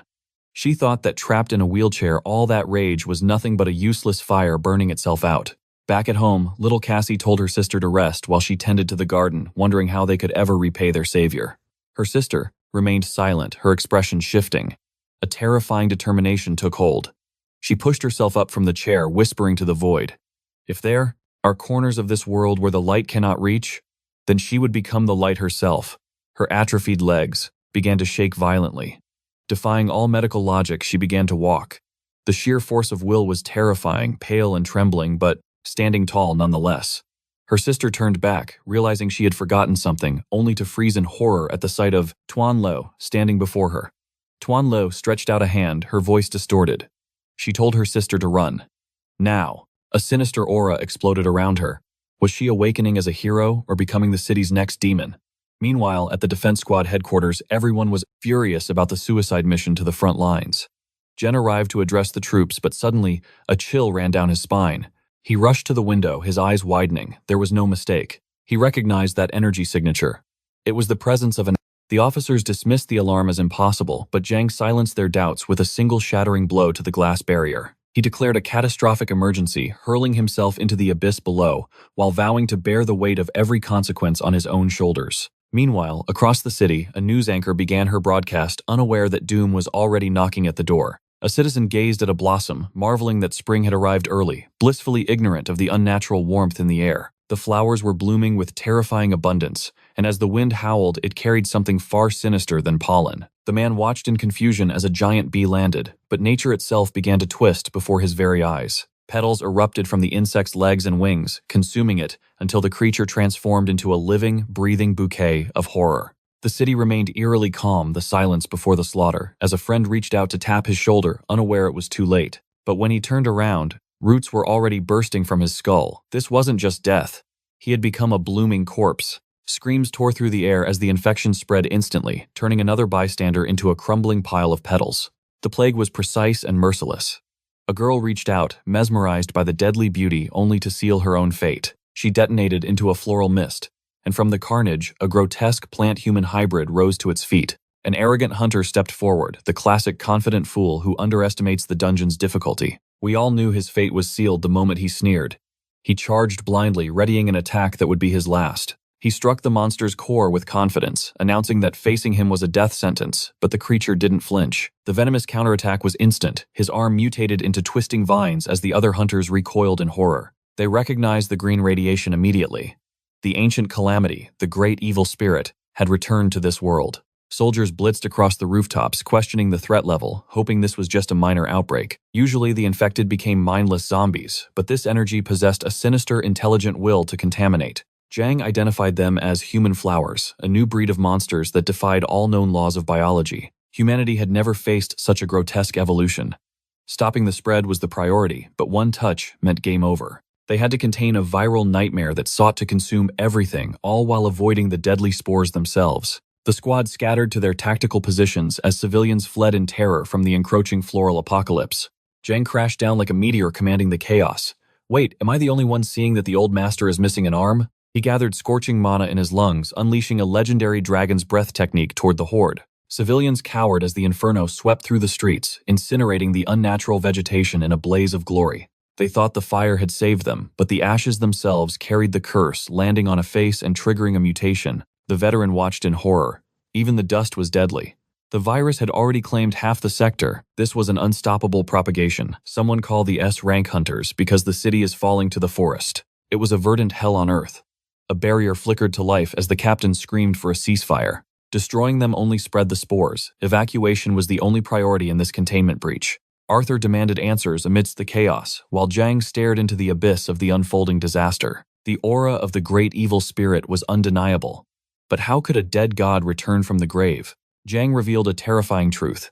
Some monsters possess a trait of true immortality, defying death itself. Like a jellyfish reverting its life cycle, these creatures could regenerate from the ashes of their former selves. He explained that this was classified intel, a nightmare scenario that most hunters were never trained to handle. Unless the creature was atomized completely, it would simply rebuild itself over and over again. The radiation signature matched the old gods. This wasn't just a monster, it was a divine curse manifested. Arthur's rage boiled over. He knew this disaster wasn't natural, but a consequence of human failure. He cursed the greedy pests in charge. Zhang asked for the target of his fury, and the truth came out. Arthur exposed the corrupt cleanup crew from the previous raid. They had been ordered to purify the radiation. But to save money, they left the infection to rot. Negligence and greed had birthed this living nightmare. The commander cut him off. There was no time for blame when survival hung by a thread. They needed to locate the core, find the source of the corruption, and purge it from existence. Arthur grabbed his shoulder in desperation, knowing there was no way Zhang could solo this boss battle. He reports a reading. Though the beast registers below level 10, its potential for destruction is catastrophic. It is merely a hatchling. It must be purged before it evolves into a calamity. Arthur hesitates, his voice tense with warning. He cautions him against the corrupting radiation. Communications are live. The strike team is being mobilized immediately to transmit the data Jen requested. Meanwhile, in the elite district, sirens wail. The defense perimeter is tightening to protect the VIPs, a ruthless prioritization of life. On the transit lines, dread spreads like a virus. A woman checks her device, her face paling. An emergency broadcast shatters the peace. A calamity-class entity has descended upon the city. The infection zone has already expanded beyond containment. Total subjugation. Social media floods with apocalyptic footage from D-High City. Despair grips the populace as they cry out, "Is this the end?" Desperate souls pray for the masked hero's return. But cynics remind them that legend has long since burned out his core. Hope is fading. As images leak, a chilling realization strikes the masses. Why do these abominations bear such hauntingly human features? A netizen confirms the nightmare. These aren't just monsters mimicking us. They are mutated human beings. The city commander charges into the abyss. He stands as a lone wolf against the horde. The blonde anchor reports the stats. The target is currently level 7. The commander matches that rank a veteran who has crushed level 8 tyrants before. The screen displays a concrete jungle reclaimed by nature's wrath. The city is drowning in a sea of verdant death. The commander weaves through the deadly vines with godlike agility. The crowd cheers his evasion, marveling at his speed. The Flora cannot snare him, but suddenly he freezes in his tracks. His eyes lock onto the source of the corruption. It is undeniable. Ken Lee stands there, a grotesquerie of flesh and flora. Is this your grand stage, the commander demands? Do you seek worship like a false idol? It is a mockery of divinity. He notes how these beasts mimic the sacred rituals of humanity. But the commander cuts through the philosophical nonsense. Woman or monster? You are an enemy of humanity. He refuses to be swayed by her former appearance. The threat must be neutralized. He admits the speed of her mutation is terrifying. To become a devil in mere hours. She tilts her head, taunting him. Do you regret it now? She asks. Yes, he spits back, lightning crackling around him. I regret showing mercy. I should have ended your miserable life when you were crippled in that chair. Brutal words followed by a devastating strike. He leaps. He rips into her silhouette, tearing flesh from bone. The observers grin like fools, believing victory is seized. But they are wrong. Nothing has been decided. Zhang's eyes widen as he realizes the truth. The attack dealt 0 damage. Her flesh begins to knit together. Regeneration. She looks back, her voice dripping with disdain. Useless. A smile that chills the bones spreads across her face. High above, the helicopter crew trembles. How do we kill something immortal? The despair is palpable. But the commander's will is iron. I will erase you from existence. He unleashes a storm of fists, a barrage of destruction. His blows perforate her torso, yet flesh blooms anew in milliseconds. Can a flickering candle banish the void, she whispers. Suddenly, his instincts scream. An overwhelming killing intent. He recoils, crashing onto a rooftop, shaken to his core. He sensed death looming directly behind him. Did he flee too soon, the viewers wonder? No, his reaction was instinctual. He attempts to move, but the shadow is already there. How? She has surpassed his maximum velocity. She stands behind him, whispering the same dark riddle. At this pace, she mocks. Your precious civilians will rot long before you arrive. He dashes through the ruins, desperate to break line of sight. The aerial team is baffled. It defies physics. It is not speed, it is spatial displacement. She swaps coordinates with the vegetation instantly. Arthur slams his fist down. Abort the mission. Retract immediately. If the source remains, her immortality is absolute. This is a suicide run. Amidst the chaos, Zhang halts. Did you think I was running away? He stands his ground in the eye of the storm. He discards his jacket, adjusting his insignia with a smirk. The limiter is coming off. Ken Lee watches amused. You look like a cornered beast raging against its fate. She underestimates him, but then she notices the anomaly. A second arm, no an ethereal manifestation. An aura erupts around Zhang's body. The air begins to vibrate. Witness my second awakening, he declares. A pillar of light pierces the heavens, shaking the very earth. He transcends human limits, glowing with celestial energy. The support team panics. That output will incinerate his core. Arthur realizes the truth.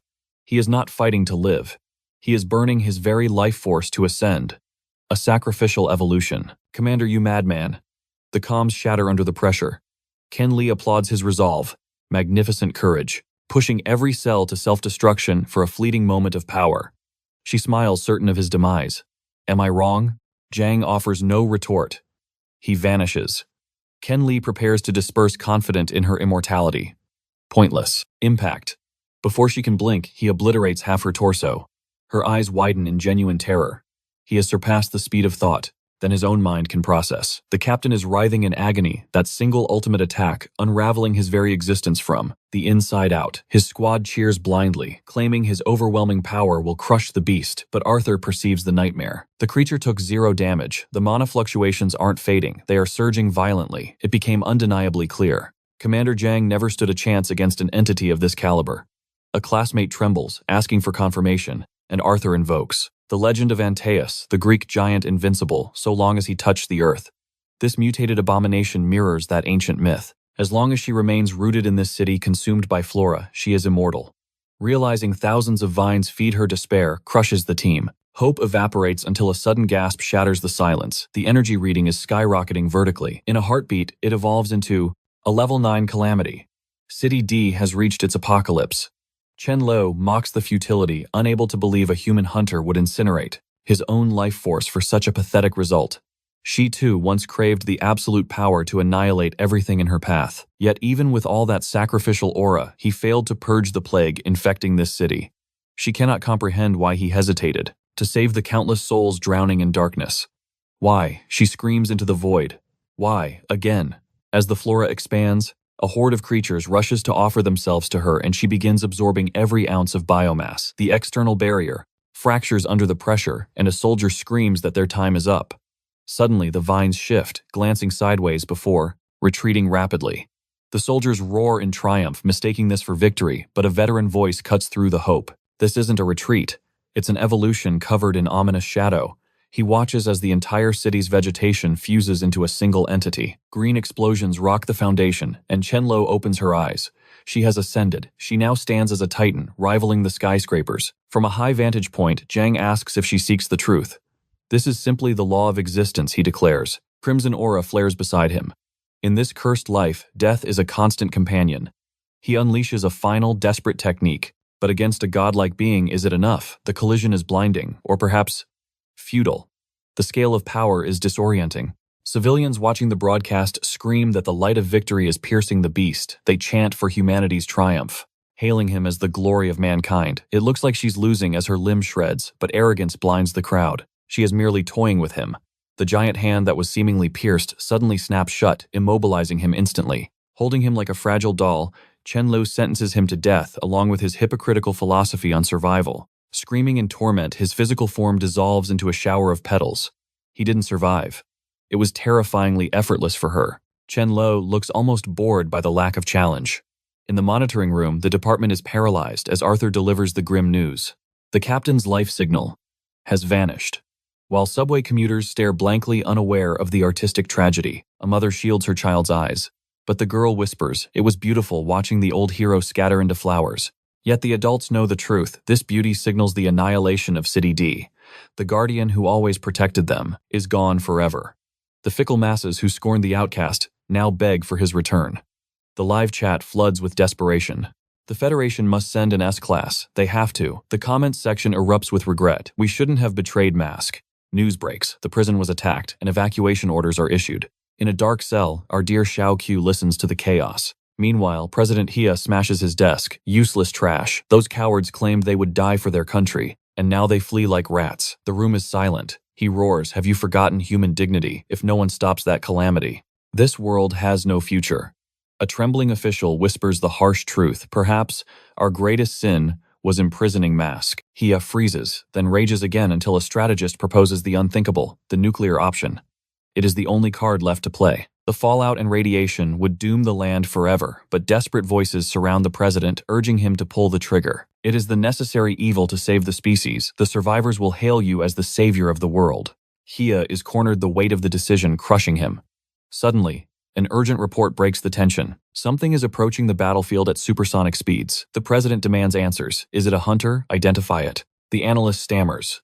It possesses a human silhouette, but the energy signature is that of a monster. The prison roof has been obliterated. Clearly, the entity that blasted through there has left everyone in shock. The world hailed this decision as their ultimate salvation. Fio found himself cornered, unable to decline the heavy burden placed upon him. Panic erupted as an agent reported an anomaly. Something was hurtling toward the battlefield at breakneck speed, and the president demanded the truth. Is it a rogue hunter? What is their objective? The report chilled them to the bone. It has the form of a human, but make no mistake, it is a monster. The prison roof was obliterated in a single strike. Whatever creature passed through there had left the witnesses paralyzed with fear. Terror gripped the survivor as he stammered that escape was impossible. Back in the city, soldiers struggled to evacuate, but they already knew the grim truth. Commander Zhang had fallen, and the verdant nightmare was returning. Desperation took hold as some fled, screaming that dying here was meaningless, yet others stood their ground, shouting that retreat meant the total destruction of the city. As the encroaching flora advanced, one soldier roared that he would risk it all. He strikes the first creature, directly in its core. But the vines mobilize against his lance instantly. He becomes just another martyr, devoured by the swarm. Another cries out to the squad leader preparing a suicidal charge. He gives it his all, but suddenly a blur passes him. A sequence of lightning-fast slashes dissects the vines in an instant. The soldier collapses, and as the leader hauls him up, trembling, he realizes they might actually survive this hell. Chanlo stands amidst the chaos while the helicopter crew prepares to retreat, but the cameraman shouts to hold position. He spots reinforcement, approaching something tearing across the city at godlike speed. Hope ignites among them. They scream that the government hasn't abandoned them yet. However, amidst the cheers others are, bitter lamenting that, if this power had arrived sooner, Commander Jiang would still be alive. They witness a devastating attack, commenting on the insane power level of this savior. But look closely, folks, that is no hero. That is a monster. Obviously, our protagonist was motivated, driven by the mission to eradicate this spirit. Yet even he pauses, confused. This creature's energy signature feels completely alien. The previous foe represented death and decay, but this monster, it radiates twisted life and vitality. He senses no sorrow within it, only an overwhelming will to assimilate everyone. This creature didn't make others suffer. It forced them to be reborn into a corrupted joy. But none of that matters. He doesn't care about its philosophy. He needs that evil spirit's core to challenge the damned gods of the void. Whatever it takes, he will slaughter it. Chanlo closes her eyes, preaching that living in this polluted world is torture, so everyone must join her collective. They would be blessed with a paradise free from sadness, pain, and suffering. She feels she is no longer an individual, but a hive mind connected to every flower. Anyone who assimilates becomes part of something wonderful, regardless of their past lives. She smiles benevolently, proclaiming that soon more suffering souls will join them and free to themselves from this mortal coil. But she freezes. Part of her consciousness is vanishing. She wonders frantically, what is happening in the South to cause such mass destruction? She demands to know who dares disrupt her salvation. Looking around, she spots our monstrous protagonist approaching. Xiao recognizes her instantly, having never imagined she was the source. He launches forward, scaling the vines with beast-like agility. Chanlo is baffled. Why hasn't he been assimilated? Why does he lack spiritual energy? His blade is already at her throat. She attempts a deadly mosquito slap defense, but he throws himself toward her hand, slicing right through it. Moving like Captain Levi, he continues his ascent, but she begins summoning minions directly from her shoulder to intercept him. She charges a green laser that detonates in front of him while ambushes spawn from behind. Yet he is faster than the explosions, dodging with impossible reflexes.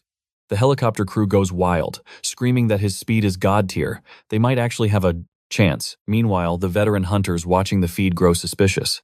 It should be impossible for a wild monster to possess such battle intuition. Perhaps it is a hunter merely wearing a monstrous skin. It was clear how he risked death by mere millimeters, dancing near every explosion. To operate at that level, one needs not just speed, but a profound mastery of combat arts. Humans defeat beasts because of intellect. Yet this humanoid creature utilizes techniques like a level 9 hunter. It must be a human, transformed. Because if a wild monster possessed this skill, humanity would be extinct by now. Our boy is already face to face with Chan Lo. Wings burst from his back, propelling him into a lethal dive. She is shocked by the sudden acceleration. The humans criticize him for not flying earlier to avoid the barrage. But a keen observer smiles. That was the ace up his sleeve. The element of surprise. She never saw it coming. He commits to the strike, unleashing a blood-slash boom. He hits her squarely. The cameraman cheers, shouting that he finally decapitated the witch. The creatures on the ground suddenly freeze in place. Excitedly, the soldier cries that this paralysis means victory. But the squad looks at each other, terrified, asking who is under that mask. Suddenly, her head begins to regenerate. She demands to know why the flying crow sword is in his hands. Xiao gives no answer. She sighs, reasoning that since he is also a monster, they needn't fight. He should just connect his power to the hive mind. Together, they could rewrite the corruption of this. As corruption rots this dark world, she reveals the core of the demonic spirit to him, an item that responds only to the command of the great spirit. Xiao Fu is hesitant as she offers the quest reward before the mission is even complete. She asks if he has the resolve to purge the filth from this reality, even if it means scouring every mountain peak or the depths of the abyss. They would hunt down and eradicate every trace of evil in this domain, and if the darkness is endless, they would burn the entire world to ash, to build a utopia upon the ruins. The sheer pressure of her spiritual energy makes the helicopter tremble violently. Meanwhile, the cameraman is sweating bullets, realizing these monsters share a history. Xiao Fu remains silent, hovering in the air like a god of death. The concept of saving humanity or allying with beasts holds no interest for him. His sole purpose, his only drive, is the extermination of every monster in existence. Even if he must become a monster himself to achieve it, he will let the system use him like a puppet as long as it grants him the power of a god. Xiao Fu closes his eyes, declaring that his silence is simply the calm before the slaughter. It is now a race against time. Will he end her life before she brings about the apocalypse? Her head explodes, sending shockwaves through the air as she unleashes vines to snare him in mid-flight, dragging him into the kill zone. The jaws of death snap shut. He deactivates his wings and engages his claws in a split-second maneuver, barely escaping. Being swallowed whole, escaping the abyss of her stomach. He materializes directly behind her blind spot at the nape of her neck. Xiao Fu recalls the memories of his past life, where he slaughtered hundreds of Titangent-class beasts. He knows that they are immortal, unless the main body is destroyed, and if the core isn't in the head, then it must be hidden elsewhere exactly, where a hunter would expect, right in the center of the spine. Please don't tell me it's anywhere else. He unleashes a barrage of strikes, vines regenerate instantly, and green mana explosions detonate across the sky, but he does not falter. Slashing with the fury of a storm, his mask begins to crack under the pressure. The animation budget must be. Through the roof, he carves a path until the blue core reveals itself, pulsing with energy. He knows he is finally exposed. Her fatal weakness. His blade pierces through, finding the true body. She turns, accepting the strike with her own flesh. I expected a plot twist, but the steel truly went home. She whispers that she never believed a human could possess such strength. Xiao Fu retrieves his blade, but his mana is completely depleted. He begins to plummet, but a vine gently catches him. She stares into his eyes, contemplating her next move, realizing that beneath the mask, he possesses a striking beauty. The hunter is bewildered, but she offers a gentle smile, assuring him that her life force is fading. She uses the last embers for her power to heal his wounds. However, her colossal form remains standing, towering over the city. The cameraman must be losing his mind. Suddenly, the atmosphere screams as the helicopter rattles, and the earth below trembles in fear. Everyone is pinned to the ground. The heavens part, and a harbinger of doom descends through the clouds. The pilot recognizes the threat instantly. It is a tactical nuclear warhead. The Federation officials have decided to vaporize the entire city to contain the threat. Xiao Fu looks up in horror, realizing the betrayal. Qin Liu whispers that the humans have no hearts. They labeled the two of them as monsters, yet the humans were willing to sacrifice millions. But before her consciousness fades, she vows to expose the corruption of the Federation that dared to strike them down. Her spirit returns to her main body, sealing the wound. With a surge of ancient power, her form elongates, stretching toward the heavens. Plants erupt from the concrete, reconnecting. Rising to meet the sky, her arms expand, transforming into a gigantic world tree just as the nuke descends. I thought her form was massive before, but this is on a planetary scale. The explosion detonates at the apex of the tree. Blinding light consumes the sky, incinerating the outer foliage. Tendrils instinctively wrap around Xiao Fu, forming an impenetrable cocoon. The shockwave sweeps through the city, a tsunami of destruction. I wonder if the tree could truly withstand the force of a sun. The earth quakes, and debris flies, like shrapnel. But the barrier miraculously holds firm finally. The roaring inferno subsides, and a survivor whispers a prayer. Looking up, the trunk stands scorched and surrounded by smoke. The crown of the tree has been obliterated at the base. Observers note the massive energy reading has vanished, and Arthur is stunned to learn the target has been neutralized. He cheers, telling Commander Zhang that the city is secure, while the poor man's jacket floats in the wind, stripped of its medals. The civilians are confused, especially after witnessing the monster sacrifice itself to save them. A man points to the heavens, shouting for everyone to look. The tree appears to be fracturing down the middle. It dissolves into a million petals, drifting over the ruins like snow. A little girl whispers that it is beautiful. Her father warns her of mutation. But in this tragic moment, there is only a haunting serenity. With the mutations destroyed, silence falls behind the rubble. Our protagonist cradles her broken form as her eyelids flutter open. She whispers that she never noticed the beauty of spring until now. But her time is up. Her soul drifts toward the next life, fading away. At least his mission stands complete. The system grants his reward. The core of the evil spirit materializes within his grasp. It is the heart of great sanity, the very essence of Lo himself. Wasting no time on sentiment, he commands the system to equip the artifact. Efficiency is key. Digital pixels swirl around his body in a radiant glow as he issues the command to extract, and just like that, he vanishes from the dungeon. The calamity that threatened to devour them has ended. Chants of long live humanity echo through the air. But amidst the cheers, a grotesque miracle unfolds. The humanoid flowers begin to regress into human forms. The crowd goes deathly quiet, watching the transformation with horror. The truth strikes them like a lightning bolt. The missile wasn't targeting monsters. It annihilated transformed victims. Citizens debate the millions sacrificed due to incompetence. They demand to know why the government chose annihilation over salvation. Why launch the strike when the creatures had already ceased their attack? Then a new narrative begins to take root in the comments. One user points out that Mask could have erased this threat in a heartbeat. The tide of public opinion shifts violently against the leadership. However, the iron fist of censorship slams down. Every dissenting post is scrubbed from the net, erasing the public's voice without a trace. Deep within the Capitol, an aide warns the president. No matter how hard they suppress the media, the blood on their hands cannot be hidden forever. President Gua finds himself cornered once again, trembling in his seat. He is a man out of options and drowning in fear. His subordinates watch him like hungry wolves, eager to tear him down and seize the presidency for themselves. A man with glasses pushes forward, offering a chillingly simple solution. He reminds them that the nuclear option was a unanimous decision. But surely Mask must bear some of the guilt. One of the officials asks how they could possibly pin this on a hero with zero evidence. The four-eyed strategist smirks. He asks them to consider a hypothetical. If Mask had been present, this tragedy never would have occurred. Mask has basked in the adoration and resources of humanity. Yet in their hour of greatest need, he abandoned them. Therefore, this disaster is his burden to bear. If he appears, he is late. If he stays away, he is negligent. It is the perfect checkmate. The room falls into a stunned silence at the sheer audacity of his logic. Later, the chamber is empty with only the blonde president and the mad strategist remaining. The schemer assures his superior that he will handle everything. He promises to manage every dirty detail. He seems relaxed, but deep down he is frustrated by humanity's weakness. They relied too heavily on a single pawn like Mask, who represents a quarter of the world's total combat strength. He then shifts the topic, inquiring about the progress of the Sun of Tomorrow project.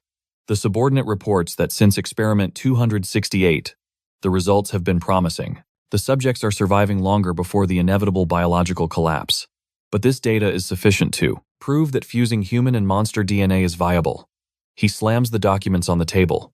If Mask was the hero who stopped their extinction, then they will be the architects who elevate humanity to a new tier of existence. By assimilating the power of monsters, they will become gods. Far away, the front lines stretch across thousands of kilometers.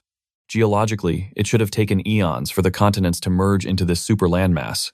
But due to the chaotic mana of the dungeons, the world has been forcibly stitched into a single territory. Before Mask began his purgate of the front lines, no human could survive here. The secret realms ensured that cities remained under constant siege by nightmarish creatures. The most lethal zone of all was the Cradle of Calamity. Only through Mask's supreme instincts did humanity manage to reclaim that lost territory. The scene shifts to a forest clearing where 4 soldiers guard a portal. The bald grunt asks nervously who will deliver the report to Captain Zhang. His comrade argues he should do it, citing his seniority with the captain. The bald man protests his lack of eloquence. Suddenly, the gate ripples with energy and the team freezes. She is coming. The sheer pressure radiating from the dungeon makes even Lawrence sweat with anticipation. He whispers that the queen bet she could clear the dungeon in 30 minutes. Then a figure steps out with effortless swagger. She is a prodigy with eyes that promise violence. She glances at her terrified men and asks why they look so pale. Her name is Captain Zhang Ling. Based on her lineage, she is undoubtedly connected to the late commander of the Calamity. She asks why they have such weird expressions. Her name is Captain Zhang Ling, so she probably had a connection to the late commander they mentioned, the Calamity. The report arrived in the chaos of the infirmary, and the messenger hesitated before shouting the devastating truth about her father. Commander Zhang had made the ultimate sacrifice in the heat of battle, a magnificent act that shielded the entire city from destruction. She scrolled through the public comments cold and detached. A true strategist, with a heart of ice, she simply logged the data and prepared to march toward the next dimensional rift. The soldiers watched in confusion. Surely the grief would break her composure eventually. They whispered that she must weep in the shadows. But as she strode toward the forest, her expression remained unreadable. Truly, she lived up to her title of Icebound. The Maiden of Frost turned sharply, scolding them for their idle chatter when they should return. To the forward camp on these front lines, portals tore open the sky faster than anywhere else, and if left unchecked, monstrous horrors would flood their world. The commander was already stepping toward the abyss when a subordinate offered to join her for this raid. After all, they were usually just spectators to her. One-woman army, mere cheerleaders on the sideline. She silenced him with a single glance, asking if he truly believed a low-tier dungeon could impede her path. The soldier recoiled in embarrassment. Realizing the foolishness of his doubt without another word, she vanished into the swirling vortex. The men trembled, sensing an intimidating aura radiating from her that rivaled a high-ranking beast, only a spirit that unbreakable. They could shoulder humanity's heavy destiny. The dark-haired soldier mused, that the captain possessed even less emotion than the monsters. Inside the damp cave, she patrolled the subterranean lake lightning, crackling along her lance, illuminating the gloom until a gruesome sight stopped her. Dead, an entire pack of Murloc fishmen had been slaughtered. She wondered which squad cleared this. But deep down, she suspected a lone wolf was hunting in her territory. She examined the corpses, realizing the weapon had dealt every fatal blow. She could hardly believe.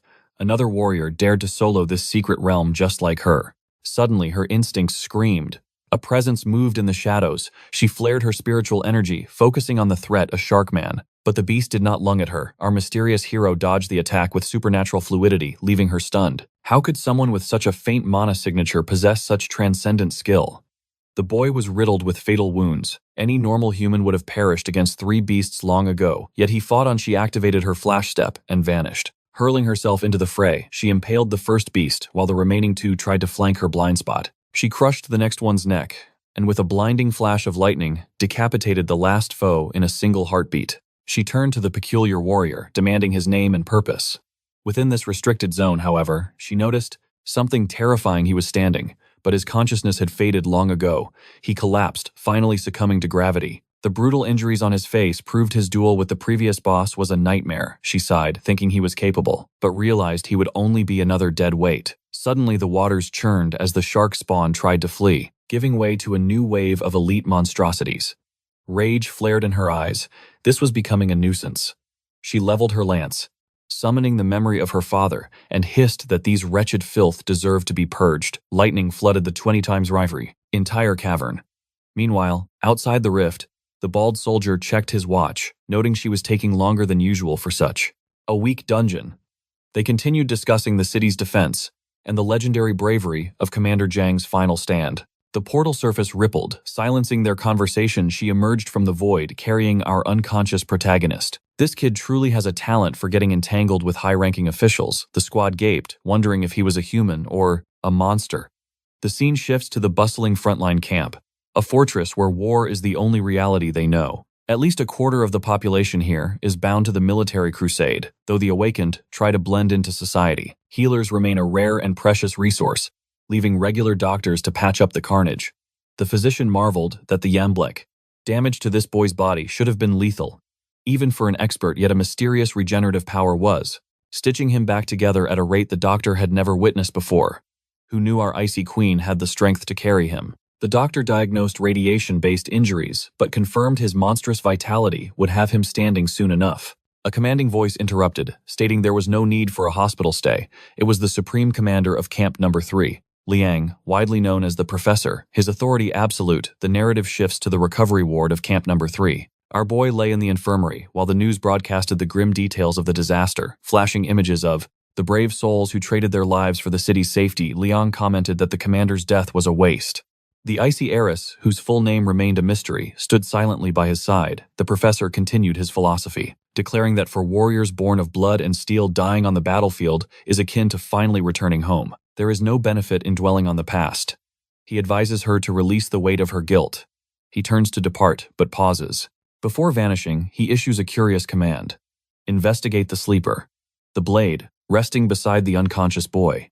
It radiates a peculiar energy, truly intriguing. That weapon betrays his identity like a beacon in the night. She questions him immediately. What makes this steel so special? She asks if the professor knows who this boy is. But wrapped in enigma, he exits in silence. She remains alone, lost in thought. Her only option is patience. She must wait for the sleeper to rise. Suddenly, movement. He awakens far sooner than expected. He jolts, locking eyes with her silhouette. Her instincts scream danger. She grips her lance tight. For the first time, she feels a true threat. Yet the young man remains ice cold. Remove this needle, he commands. She counters. Aren't you curious where you are? He ignores the question. Which military camp is this? She replies. Number 3. He narrows his eyes. Did you drag me from the secret realm? I did. She stands tall, eyes sharp. I am Jiang Ling. He nods, processing the name. So you are Miss Ling. I am Xiao Chu. Silence descends thick and heavy as 2 predators assess one another. Meanwhile, the news broadcasts a different story. Mask. They call his disappearance an act of cowardice. A calamity strikes the world, yet the hero is nowhere to be found. Even after devouring humanity's resources, he vanishes. Jiang Ling scoffs at the screen. Their panic reveals the harsh truth. They are terrified. It is surreal to realize just how competent Mask truly was. When he stood guard, order prevailed. Now that he is gone, they blame him for the chaos. She turns back to the boy, her expression hardening. I do not know your identity, she admits. You are safe here. But if you act against this camp, I will be forced to shatter your bones. He looks at her unimpressed. You are incapable of that. She blinks, stunned by his audacity. He clarifies calmly. You cannot break me because you cannot defeat me. Rage flares in her eyes, but she forces a smile. Fine. Then I will simply schedule our duel for sooner. She turns away abruptly. I cannot waste more time here. The next secret realm awaits my spear. As she leaves, one cannot help but admire that lethal mix of raw power and feminine grace. The moment she exits, the soldiers begin to whisper. Why did the commander bring this stranger to our base? Which squad is he from? Why was he alone in the dungeon? A bald soldier asks for a name. She answers briefly. Xiao Chu. The soldiers pause. The name rings a bell, perhaps from the news. But they notice their captain's dark mood. She is radiating irritation today. Suddenly, the door opens. The boy steps out and all eyes lock onto him. Are you recovered? They ask. Where are you going? He answers flatly. To the secret realm. The soldiers gasp. Have you gone mad? But inside Xiao Chu is burning. The core he consumed is assimilating with his heart. His body screams for fuel. He requires life force. He must slaughter monsters and absorb their vitality to mend his broken vessel. A soldier blocks his path. Halt, you cannot enter without a squad, but a commanding voice cuts through the air. Let him pass. Clearing a realm benefits us all. It is the Supreme Commander. He steps forward wearing that eternal knowing smirk. He looks as if he knows a secret joke. A soldier protests. Sir, the protocols. The commander waves a hand dismissively. Rules exist to serve humanity, not to enslave us. He asserts his dominance as Supreme Commander. This is my order. Does anyone object? The soldiers stiffen spines, snapping to attention. No, sir. He turns his gaze back to the boy. That smirk returns. He issues a directive. Half of you escort the boy. The rest join Jiangling. Meanwhile, Jiangling stands armored and ready for war. The soldiers rush to her side. We found you, Captain. Where is the rest of the unit? They hesitate. The boy. He went to a realm. The commander sent them as escorts. She is thunderstruck. He dove into a dungeon the moment he woke up. A soldier nods nervously. The kid is arrogant, Captain. Ling goes quiet, mind racing. Do not judge yet, she says. Perhaps he has a plan. From a distance, they wonder. Is he truly that powerful? Meanwhile, Xiao Chu's escorts chatter about past wars. They speak of the commander's sacrifice. Is he strong? They ask. Xiao Chu, a man of few words, cuts them off. I have no connection to that. The bearded soldier frowns. I thought you knew the Supreme Commander. Xiao Chu asks, why does he hold that title? Why is he supreme? The soldier's eyes widen. Man, he is a living legend. The atmosphere shifts instantly. The commander is blind, yet he sees more than any of us. Ah, that explains the distant gaze and the perpetual smirk. I retract my words. He is not smug. He is focused. He hunts monsters via sound and scent alone. I was fooled. They could have drawn him with white pupils to make it obvious. The bearded man continues his tale. The commander fought beside Mask when the front lines were forged. They were legends of a bygone era. The creature repulsion line. Xiao Chu pauses. The name echoes in his memory. How many years have passed since those days? Despite the doubts surrounding him, he led 3,000 souls to retake the lands stolen by the beasts, for it had been eras, since a human footprint marred that soil. The sky, earth, and waters teemed with countless monsters lurking in the shadows. A relentless tide of creatures struck from all sides. 3,000 became 2,500 until merely 1,000 were left standing. Yet they reclaimed that cursed earth, proving humanity could once again tread upon the abyss, and those who survived were forged into the world's apex warriors. And with this newfound might, humanity seized territory back from the well, darkness, and was reborn in fire. Meanwhile, at the portal's edge, the escort team is clueless about his true identity, which is why they insist on tagging along like babysitters. But Xiao Hu scoffs at their ignorance, telling them their protection is unneeded since he is a one-man army. Truly, these poor disciples are nothing more than glorious taxi drivers. Stepping into the abyss, he inhales deeply. To him, the metallic stench of the secret realm is sweeter than perfume. It is the scent of slaughter, the only place where he can unleash the beast within and massacre everything in sight.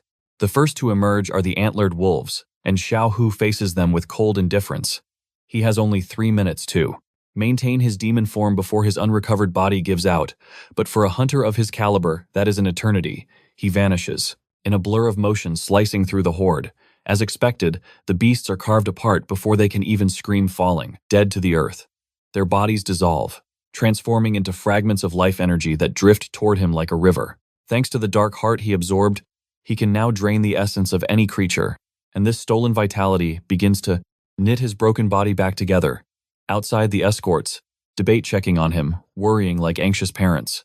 One suggests he is likely hiding in the forest, trembling, while the bald disciple bets the poor kid is desperate to crawl back and beg for mercy. Suddenly, Xiao Hu steps out of the portal and the blonde disciple freezes not, because he thinks the boy won, but because he is shocked he survived at all. However, the bald man asks a question that matters. Is the boss dead? Xiao Hu nods, casually confused because the so-called tyrant felt like paper, not sure if it was even a rank boss. He holds up the loot, noting these materials from the strongest beast should be enough to craft some arrows. The team checks the time. 17 minutes.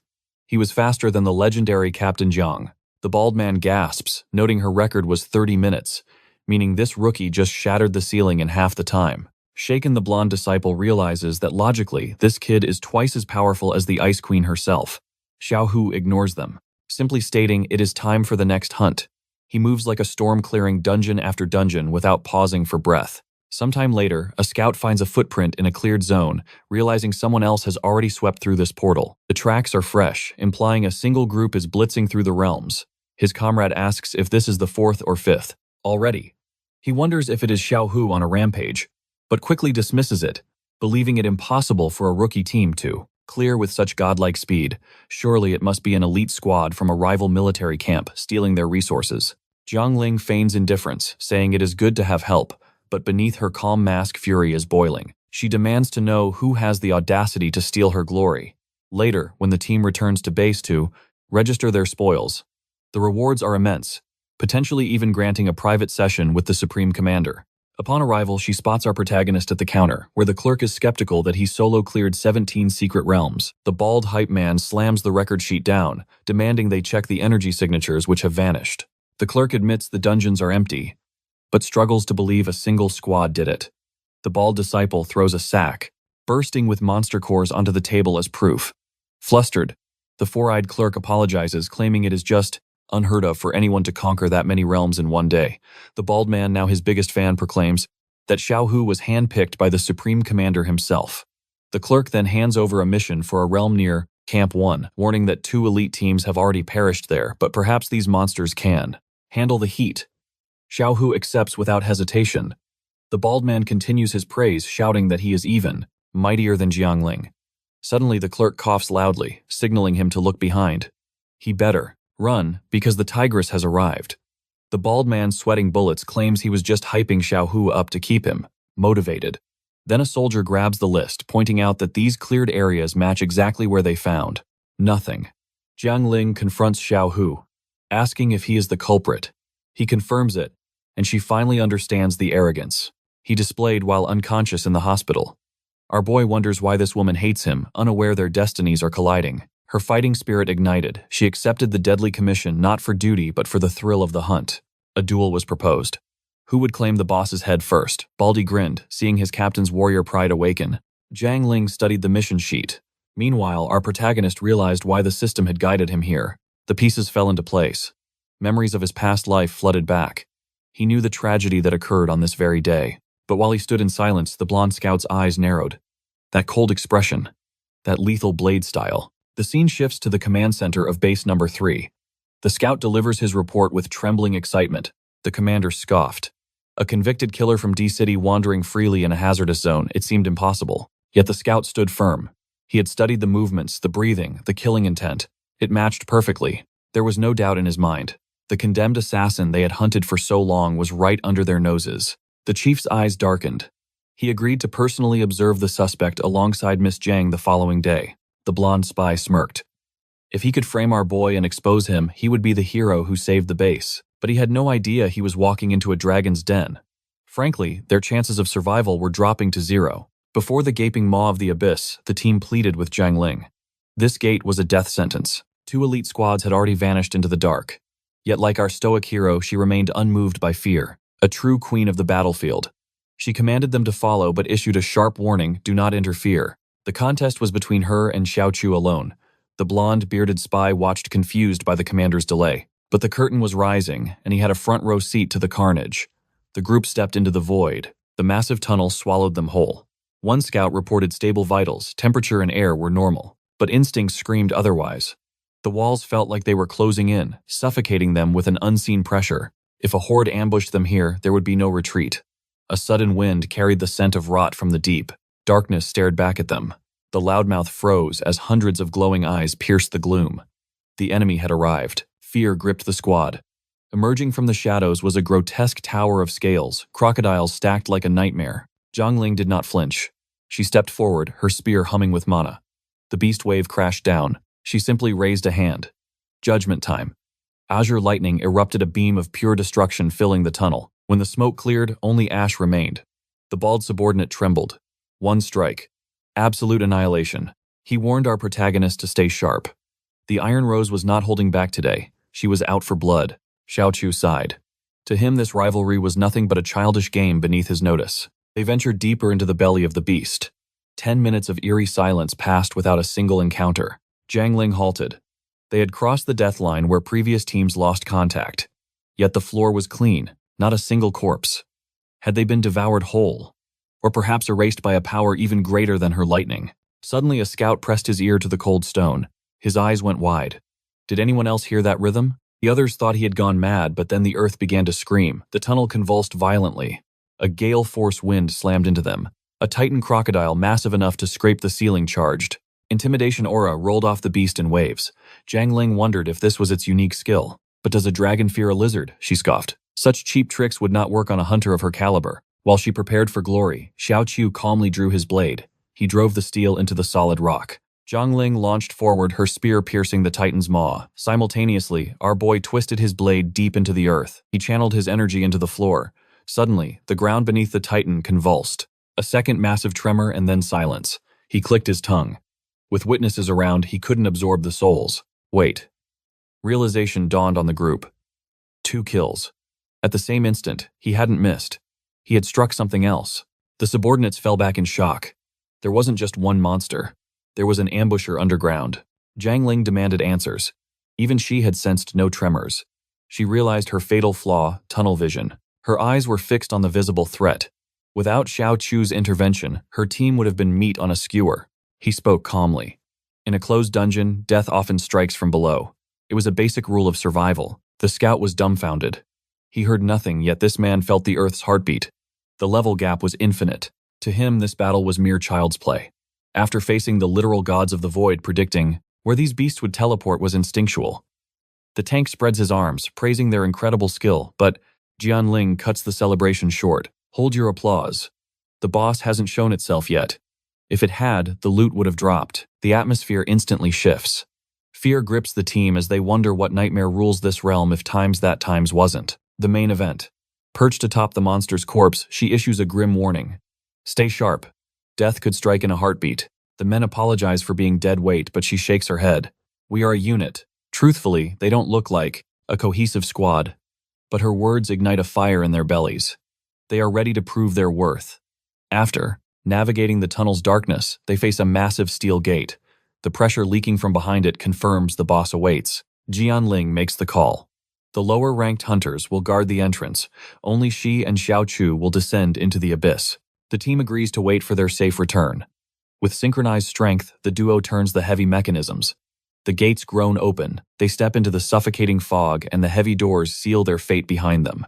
The silence of the tunnel is broken when a green claw slams onto the stone. Jianling narrows her eyes. A Levon. This isn't a mindless beast. It stands on 2 legs, a bipedal predator. The crocodile glares with eerie intelligence. Every hunter knows the rule: the more human a monster looks, the more devastating its power. The creature begins to channel mana, roaring violently. Jianling scoffs. It's charging an attack, not on my watch. She launches herself into the air, refusing to let the beast reach its full potential. Xiao Chu analyzes her movement. Fast. She's broken the sound barrier. At this level, she could solo this dungeon. But reality hits hard. The monster catches her lance mid-strike. She gasps as the impact rattles her bones, a brutal counterattack. It looks like our main character might have to step in, but Jianling isn't finished. She whips out a mana-infused pistol, aiming point blank at its skull. A purple flash illuminates the dark. A laser beam drills straight through the monster's brain. The giant collapses with a thud. Tougher than I thought, she mutters. But clearly not the dungeon boss. Xiao Chu approaches, critiquing her reckless style. Do you always gamble with your life like that? She smirks, wiping blood from her lip. High risk, high reward. Xiao Chu nods. He realizes she possesses the same chaotic insanity that drives him, but as she inspects the corpse, her expression freezes. Fused inside the crocodile's flesh is a human face. She recoils. That's Christian. Xiao Chu questions her, and the horror sets in. He was a hunter from the missing squad. The dungeon's secret isn't just death, it's transformation. Suddenly the shadows come alive. A horde of blue crocodiles emerges, eyes glowing with malice. It doesn't take a genius to realize these abominations were once humans. The beasts roar, charging in a frenzy. Jianling unleashes her fury. She slams her lance into the earth, the shockwave shattering the ground and destabilizing the horde. She follows up with a sweeping art, cleaving 4 of them in half instantly. One mutant tries a cowardly ambush from behind. I expected Xiao Chu to intervene, but the Iron Lady needs no saving. She spins her spear, impaling the creature through the chest. Her weapon is a blur of death, blasting these former humans into oblivion.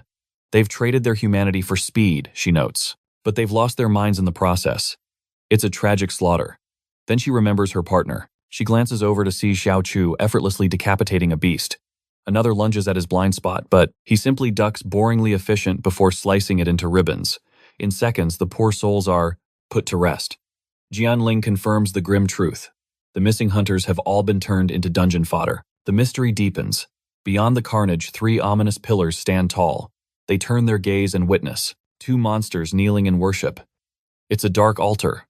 What in the world are they trying to summon? She whispers. The pillars begin to glow crimson. Alarm bells ring in her head. The sheer density of the evil energy makes it hard to breathe. We have to stop the ritual. With the force of a Spartan, she hurls her lance. The weapon pierces both chanters in a single strike. But as they fall, 2 glowing red eyes appear above the altar, staring into their souls. She trembles, wondering what abyss was gazing back. But Xiao Chu doesn't wonder. He knows those eyes. The gods of the void are watching him. It seems his old enemies have found him again. Later they emerge from the dungeon, the support team cheering their survival. How strong was the boss, they ask. Jianling waves them off. Briefing later. I have an urgent report for the commander. The situation has escalated beyond a simple dungeon dive. The group falls silent, looking past her. I don't think you need to go to him, one stammers. He's already here. They turn to see the commander standing there, backed by an entire battalion. Why bring an army for a simple extraction? The commander waved a hand to silence her, his gaze shifting cold and heavy. Your safety is not the concern. He turned slowly toward Xiao Chu. You, on the other hand, should start praying. They know who you are. The Butcher of D-City. The weight of that title crashed down on the squad, eyes widening in disbelief.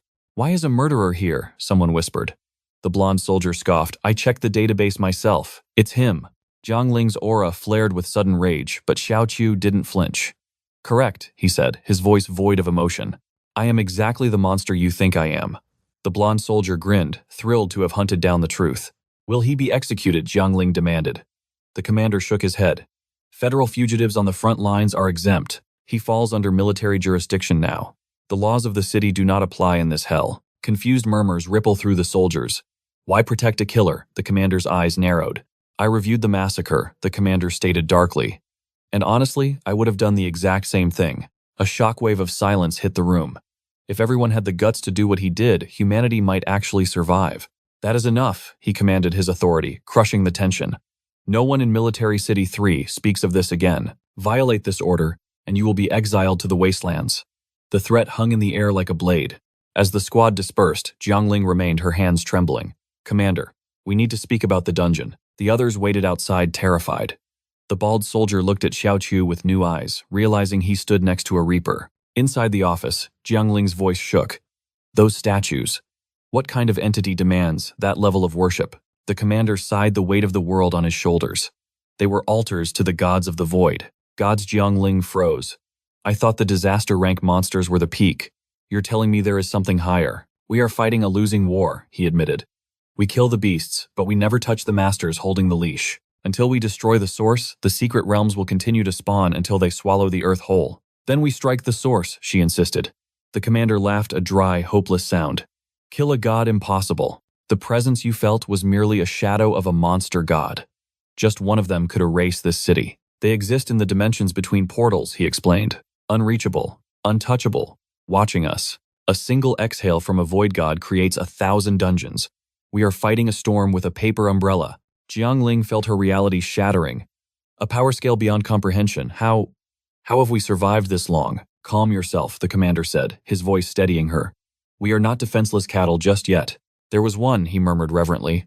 One human warrior who managed to slay a god. Jiangling knew the legend instantly. Mask, the greatest hunter history had ever known. But the altar is active again, the commander warned. It signals a creature wave. A true apocalypse. Fear turned Jiangling's blood to ice. Even with Mask, a wave was a nightmare. Without him, it was a death sentence. Humanity's survival rate just dropped to 0, she whispered. The commander turned his back, signaling the end of the meeting. Stay out of the dungeons for now. We need to assess the threat level before we throw lives away.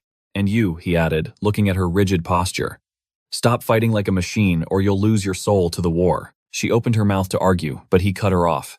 You and the killer have a delivery run. Get moving. And cover his face, the commander ordered. If the feds see him, it's trouble. Get him a mask.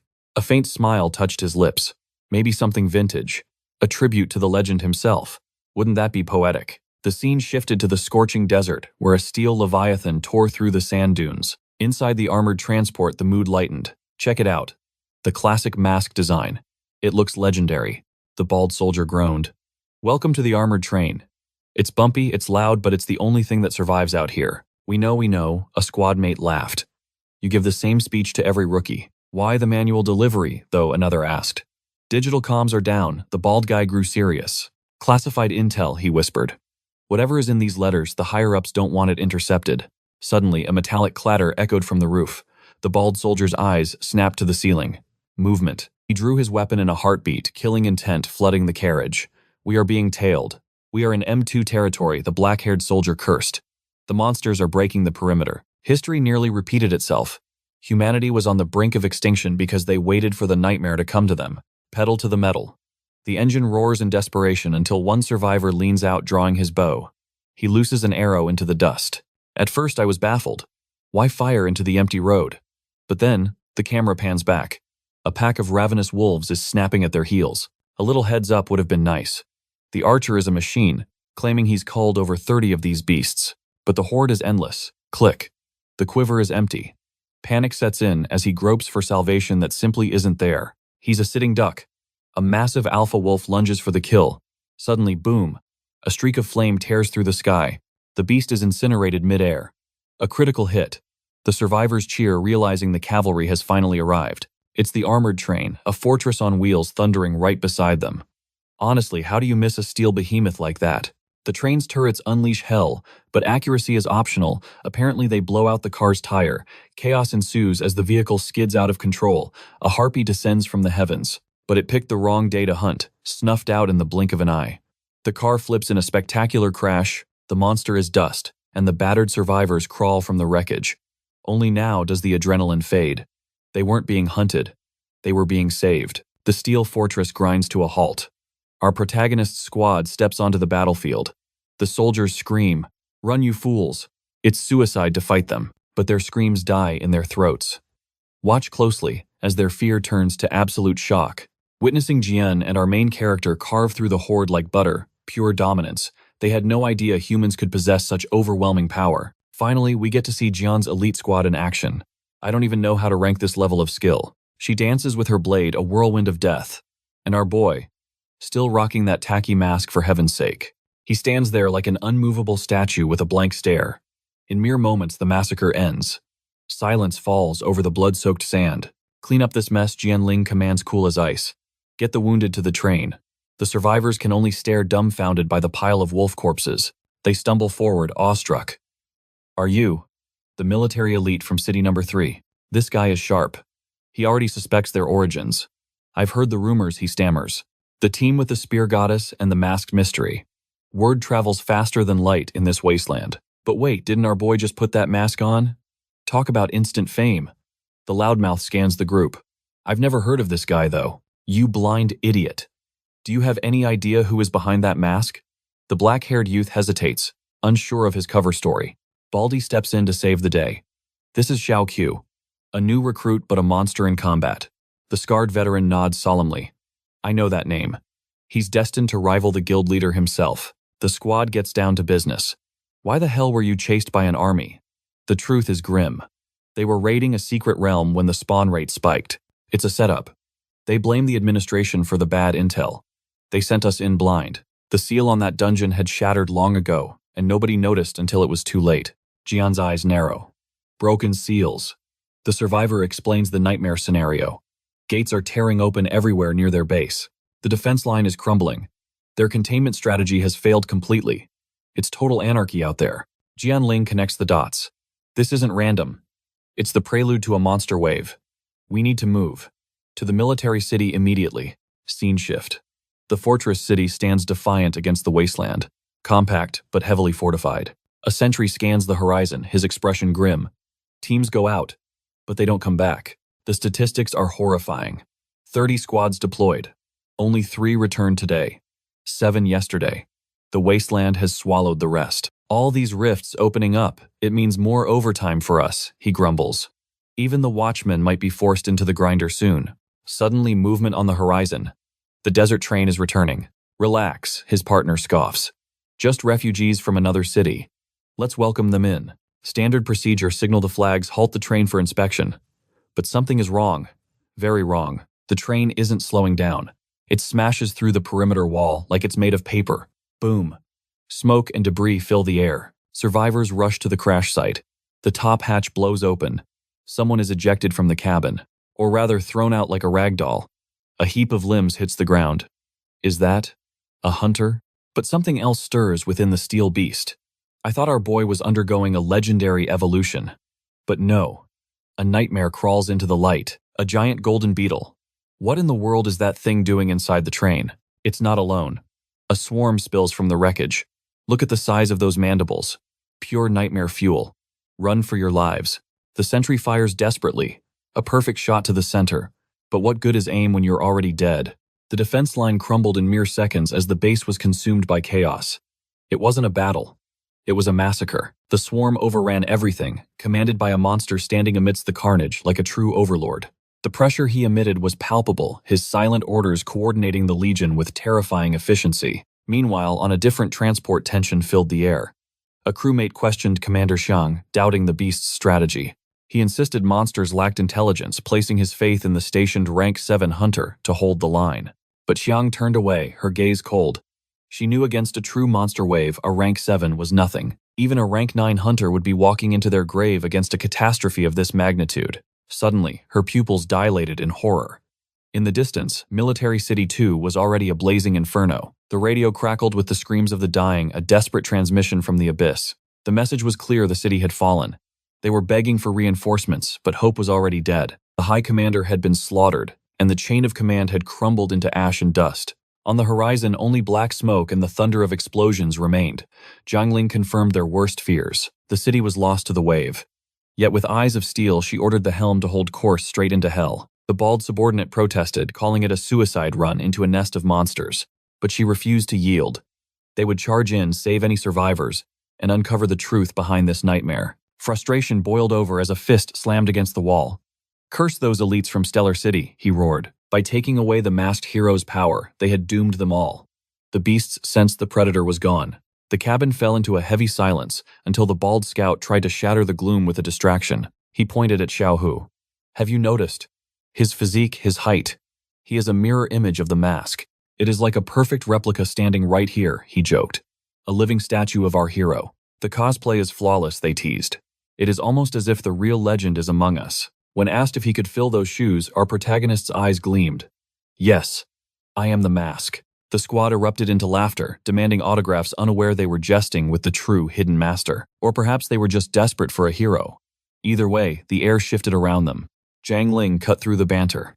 Do not disappoint us with that identity, she warned. Wear the mantle well. Looking outside, the sky darkened. A plague of insectoids swarmed the heavens, wiping out the aerial defense. Below, a desperate group of survivors fled, chased by a golden beetle, radiating a terrifying aura. Jiang Ling wasted no time. 3 shots, 3 kills, her marksmanship was absolute precision. She swapped her rifle for a spear descending like a Valkyrie to skewer the mantis guards in a flash of steel. Her spear didn't just strike, it detonated, sending a shockwave that rained insect ichor from the sky. Witnessing this overwhelming power, the lesser beasts scattered in terror. Instinct told them to run or die. The exhausted survivors stumbled forward, gasping their gratitude. But the situation was dire. A bearded soldier trembling reported that the city was a graveyard. Nothing remained. He warned them against returning to base M2, claiming it was completely overrun by the abyss. There are no survivors left, he rasped. Only death awaits us there. He described the boss, a 2-meter humanoid insect that slaughtered their leader effortlessly. He fell to his knees, begging Jiang Ling not to throw her life away in vain. Silence stretched heavy and cold. Suddenly, she raised her spear, aiming it directly at his throat. Her crew gasped in confusion, but she exposed the dark truth. These men are not victims. They are convicts. Focus, she commanded. These scoundrels murdered the hunters, who were protecting the civilians. They wielded weapons meant for heroes stolen from the hands of the fallen. The bullet grazed on his ear screamed of human conflict, not monster claws. The jig was up. Realizing they were caught, the rats showed their fangs, lunging with killing intent. But they were too slow. With a single fluid motion, Jiang Ling severed the threat of 2 assailants instantly. The final coward tried to grab a hostage, desperate for leverage. But suddenly, his world flipped upside down. The flying blade claimed its mark, dropping the corpse to the cold earth. In a flash, he manifested behind his fallen foe, finally grasping the truth. He now knew why those 3 had escaped his notice before. A subordinate asked if their course remained set for Base 2, but she shook her head. They carried too many burdens to proceed blindly. However, the bald warrior grimly reported that their iron steed was failing. The engine had been pushed beyond its limits and was on the brink of collapse. But suddenly, a hand shot up from the crowd amidst the despair. If it was a mechanical failure, she claimed to possess the skills to mend it. A petite blonde girl stepped forward, declaring herself a mechanic. Moments later, life breathed back into the machine as smoke billowed from the chimney. The warrior was awestruck by her speed, surely the work of a grandmaster. Yet, she humbly denied the praise, calling herself a mere apprentice. The true genius, she insisted, was their glorious leader Jiang Ling. Jiang Ling asked for the identity of this hidden gem. She introduced herself as Ebony Clark, a Western name amidst the sea of Eastern warriors. Her eyes burned with a singular ambition to become the greatest mechanic in the world. Thanks to her golden touch, the colossal train began to roar across the wasteland once more. Abandoning the path to the 2nd Military District, they faced a new dilemma. Their destiny hung in the balance as they debated their next coordinate. The choice lay between District 4 and District 5. District 4 was tantalizingly close, a mere 2-day march from their position. However, the monster horde had descended from the north directly in that path. To head there was to walk straight into the jaws of death. Most believed Base 5 was their only sanctuary. Yet Xiao Shu and Evany stood firm, insisting they must risk the journey to District 4. They lacked the fuel to reach the distant Base 5. With so many civilian lives at stake, the shorter, deadlier path was their only option. Xiao Shu stood in the shadows, his presence like a silent specter. Jiang Ling approached, questioning his obsession with District 4. She knew he couldn't have known about the fuel shortage earlier. So, what was the true reason behind his dangerous suggestion? The grim truth was that Xiao Shu already knew that city was a graveyard. Even with godlike speed, there was nothing left there for him to save. It was a lost cause, yet he remained stoically silent. Jiang Ling stared at him, trying to decipher the enigma behind his eyes. She mentioned the rumors that he had been captured by the king himself. She demanded to know the nature of such a terrifying entity. His reply was maddeningly simple, just a person. She was left speechless, frustrated by his refusal to offer any meaningful insight. Meanwhile, at a distant base, hell had already descended on Earth. A warrior screamed as insectoid horrors devoured him alive amidst the flames. Suddenly, a blade sliced through the air, cleaving a monster in 2. But this was no savior arriving to turn the tide of battle. It was a villain calmly reading a newspaper amidst the slaughter. He studied the celestial alignment of the sun and moon before rising to his feet. His gaze shifted, locking onto the distant train like a predator spotting prey. Sensing the delicious presence of humans, he prepared to hunt. He took flight, commanding his entire legion to swarm toward the metal beast. Inside the cabin, terror gripped the hearts of the civilians. A short-haired warrior tried to quell their panic. He assured them they were on the safe outskirts, hidden from the monster's gaze. He peered out the window, noting the ominous black smoke on the horizon. He wondered how much of the world had already been reduced to ash. But despair struck when a sharp eye realized the truth. That was no smoke cloud. It was the enemy army blotting out the sky. The bald warrior rushed to inform Jiang Ling of the catastrophe. She realized with horror that this beast might be the one that slew the Level 7 commander. Against such a monster, even her own survival was a gamble, let alone saving the others. The beast's vision was absolute, spotting her instantly from miles away. It locked onto her visage with terrifying clarity. Without hesitation, the command was given to exterminate every human soul. An aerial predator swooped down but was ruthlessly torn apart in midair. Then the true assault began, as the boss monster launched a devastating attack. Energy blasted toward the train, striking the wheels with surgical precision. The impact was catastrophic, sending the massive carriage spinning out of control. Passengers were tossed like ragdolls inside the chaotic metal coffin. Even the engineer was nearly lost to the void until a savior emerged. The protagonist stepped in his presence, radiating absolute stability. But the train was careening toward the abyss, ready to plunge into the afterlife. They were hurtling toward a sheer cliff edge. Bracing themselves against the laws of physics, the two warriors fought to halt the momentum. The ground shattered beneath them, but they refused to yield. Evany watched in disbelief as they physically held back tons of screeching metal. Cheers erupted from the survivors who had cheated death by a hair's breadth. But she silenced them, ordering everyone back to defensive positions immediately. She turned to the mechanic, commanding her to repair the damage. Every second wasted was a step closer to their graves. However, for Jiangling, the mission outweighed individual lives. The train's survival was paramount, far more valuable than the blood of the weak. They had to reach the front lines to deliver the warning of the impending apocalypse. In this cruel world, only the strong earned the right to survive. Her spear danced through the air, a deadly streak of lightning. She plunged into the heart of the enemy swarm, a lone warrior against an army. Her weapon pierced through chitin and bone-discharging arcs of blue lightning. She materialized in the center of the chaos, clutching her spear with lethal grace. With a single sweep, she harvested another harvest of monster heads. The onlookers were baffled. How could a mere Class 6 warrior possess such might? They had witnessed a Rank 7 commander in battle before. Yet even he had never made slaughter look this effortless. The sky erupts in a symphony of explosions. As the massive boss gazes upward, the survivors in the cabin tremble, pointing in horror. They know that beast. It's the very nightmare that tore their commander in half. Ling watches, then vanishes in a flash of steel. She reappears instantly, face to face with the monster spear thrusting toward its heart. But her attack hits nothing but air. It vanished right before her eyes, arms crossed, radiating arrogance. It stands beside her. Too fast, she realizes just as a brutal kick slams into her gut. She crashes to the earth like a fallen meteor, carving a massive crater on impact. Her comrades scream her name, but the boss isn't finished yet. It descends from the heavens, scythe raised for execution. The poor girl is paralyzed by the pressure. No, she forces her body to react. She grips her spear in a desperate defense, but it's not enough. Even with the block, the Reaper's scythe inches toward her forehead. Death is seconds away until a blur rushes in. A thunderous punch connects squarely with the boss's face times. Boom, asterisk. The creature is launched like a ragdoll crashing through the forest. The giant is stunned. Xiao Chu steps forward. I'll handle this trash. He orders her to protect the civilians. With no other choice, she retreats, leaving him with one warning. Don't you dare die to that monster. The beast finally halts its momentum, skidding to a stop and planting its feet. The stage is set. A duel to the death begins now. Slowly, Xiao Chu approaches. The boss snarls. Why does a human reek of my kind? Xiao Chu replies coldly, I am neither monster nor human. He casts his mask aside, channeling dark aura into his blade. As his transformation triggers, he grins. It is more accurate to call me an abomination. Gripping the blood raven, he declares, time to unleash your true potential. As he transforms, the atmosphere shifts terrifyingly. Fear strikes the monster's heart. Its instincts scream times, kill or be killed times. Desperate, it launches a surprise attack before he can move. It strikes from the blind spot, aiming to crush his skull. The blow lands with earth-shattering force. The ground quakes and dust swallows them whole. But as the dust clears, Xiao Chu stands without a scratch. He looks down at the beast. Is that all you've got? The boss panics. It unleashes a barrage of strikes, a storm of fists raining down. Once again, debris clouds the battlefield. Until time snap times, Xiao Chu catches a fist with ease. That's enough, he says. My turn. The creature freezes, realizing its fate is sealed. Asterisk wham times. With a single devastating blow, the enemy is obliterated. Since when did our boy become this broken? Oh, that's right. After consuming the heart, the system chimes in.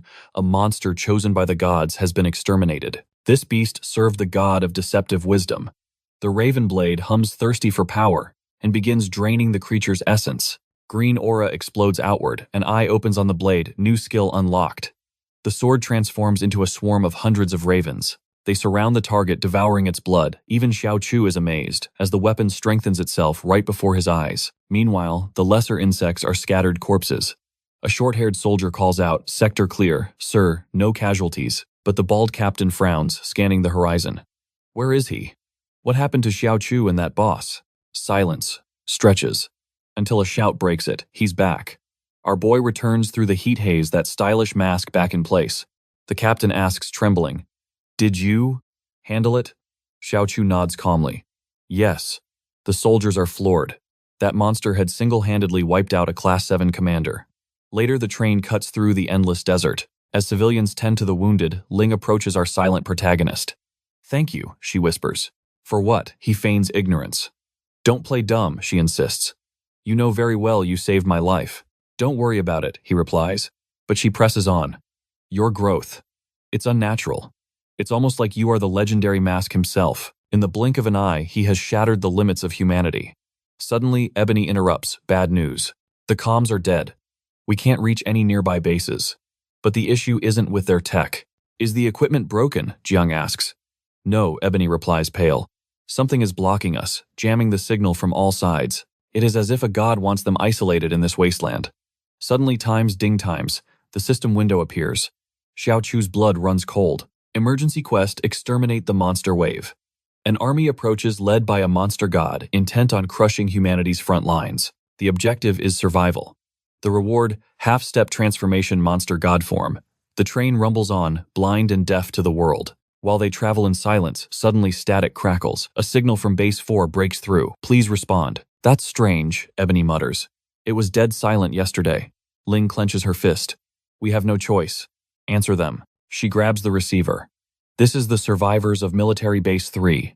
We have civilians aboard. We are carrying a train full of refugees." The voice crackles back. "Seek refuge at Base 4 immediately. We have confirmed that Base 2 has been wiped out." Ebony cheers. "We can finally refuel." A wave of relief washes over the group. Finally, some good news. However, suddenly the radio screeched to life again. A frantic voice pierced the static, warning them to stay far away from Base 4. That sanctuary had already fallen, completely overrun by the abyss.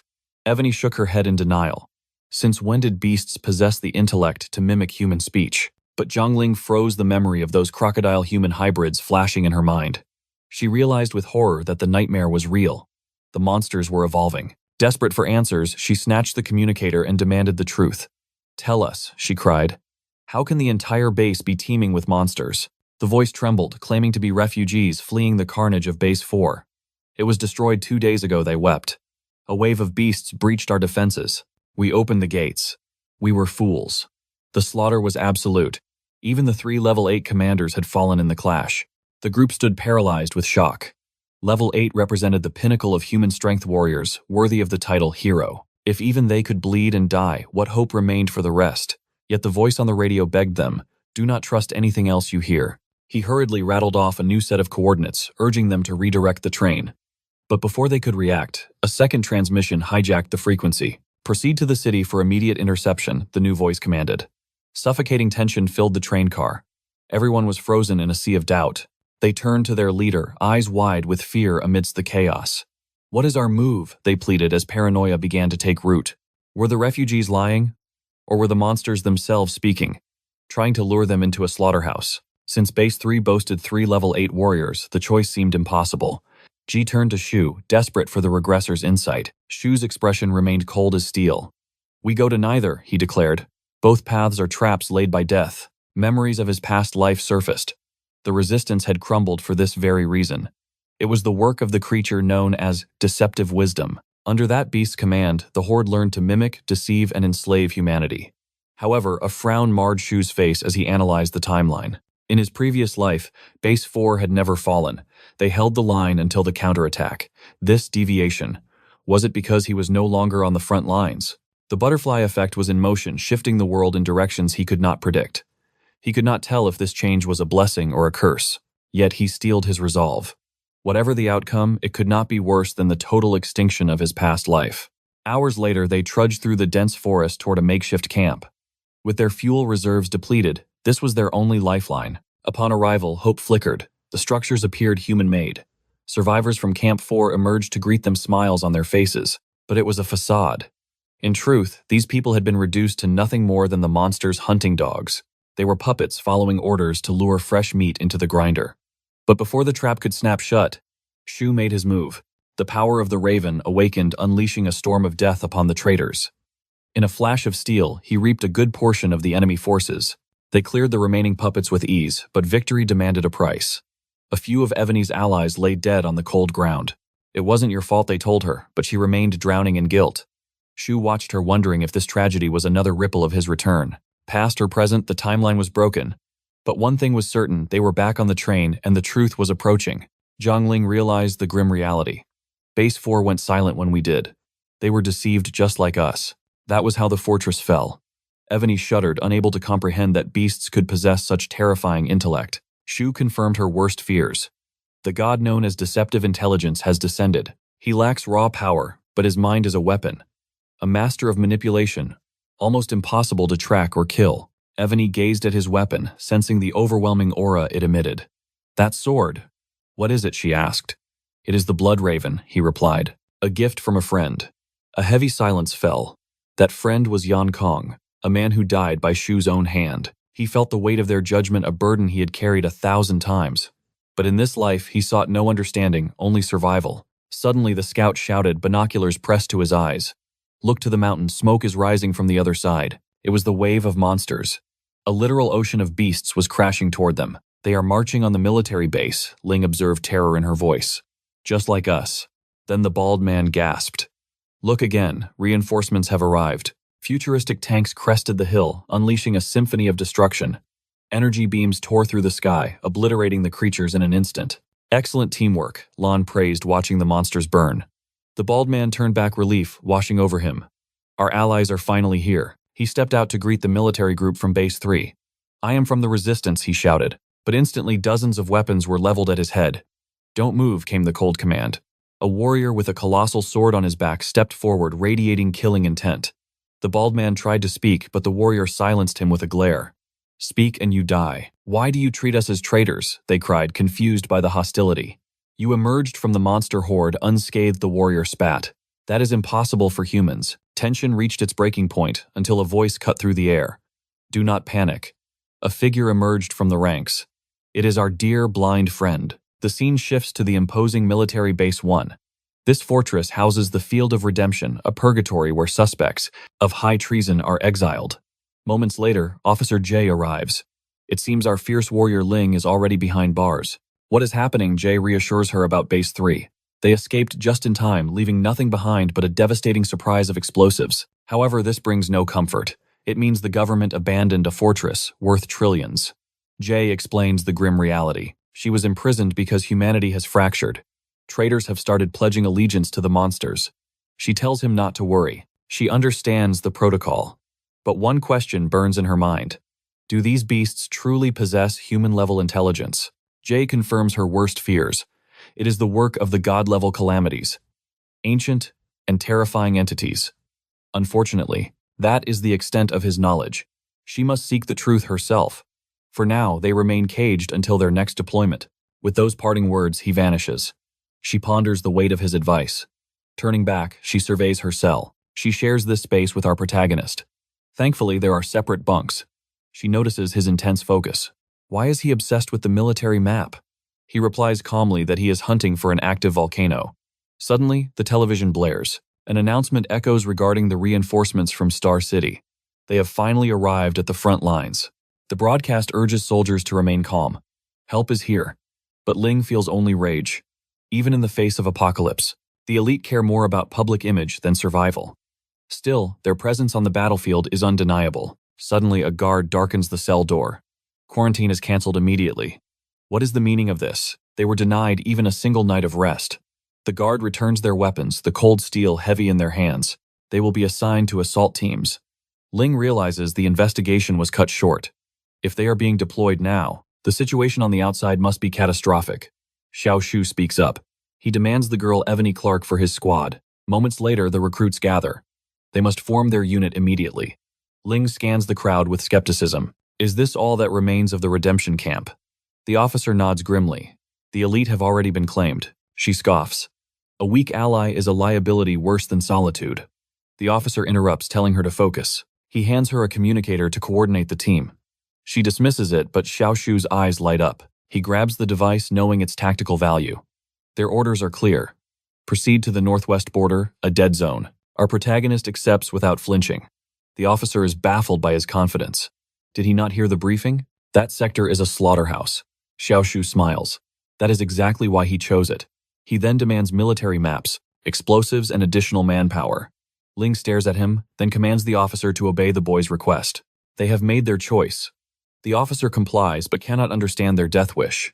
He warns them one last time. Do not regret this when death comes knocking. Ling suddenly realizes Xiaoshu's strategy. Why choose the worst criminals? Because in that hellhole these outlaws have no choice but to obey. He confirms her suspicion. Yet, she worries. Can they truly force scum to fight? He remains unfazed. Victory or defeat, he says, rests on the shoulders of the women. It depends on her and Evany. 2 hours later, poor Evany is spiraling. She claims it is a suicide mission. They are vastly outnumbered, defending the most critical breach. Survival seems impossible. But Xiaoshu simply replies, they will not know until the battle begins. He hands her an explosive, trusting her technical skills. She must plant charges at the marked coordinates. But the convict soldiers' men destined for death start to glare. Xiaoshu steps forward, his aura cold. He is tired of their insolence. One thug draws a weapon. Is he trying to lead them to the slaughter? The thug aims at Xiaoshu, screaming that rotting in a cell was preferable. At least in prison, death was not guaranteed. Then, showing his true colors, he leers at the women, if they let him have his way. He offers to let the boy run in exchange for the girls. A fatal mistake. Ling lunges with the speed of a viper. In a blink, her spear pierces his gut. She looks to Xiaoshu, asking if lethal force is permitted. He does not care. The thug collapses, discarded like trash. Xiaoshu addresses the crowd. Their weapons are pathetic toys, useless against real monsters. Ling slams her spear against the earth, the sound cracking like thunder. They realize the truth. They stand no chance against her. Xiaoshu advises them to follow orders or perish. Suddenly, a sound erupts. From the rear, Evany raises her binoculars. Tanks are engaging the beast horde, but the metal giants are failing. Soldiers are being devoured instantly. This wave is massive, eclipsing the previous attacks. The defense lines are shattering, the creatures are breaking through. The prisoners begin to wail in terror. It became terrifyingly clear that they were being marched straight into the jaws of death. Shabu revealed the grim truth. The sector was already swallowed whole by the enemy. Surrounded by a sea of abominations, their only path to survival lay in unity. To win this war for humanity, they needed to become a single, unbreakable blade. Total obedience to his strategy was the key to manifesting a miracle. He raised the communicators like holy relics, declaring that in this chaos, these devices were worth more than their very blood. In the heat of battle, communication would be their lifeline. He swiftly divided the survivors into tactical units, his voice cutting through the panic with absolute authority. He turned to Evany, ensuring the explosive traps were primed. Her confirmation was cold and ready.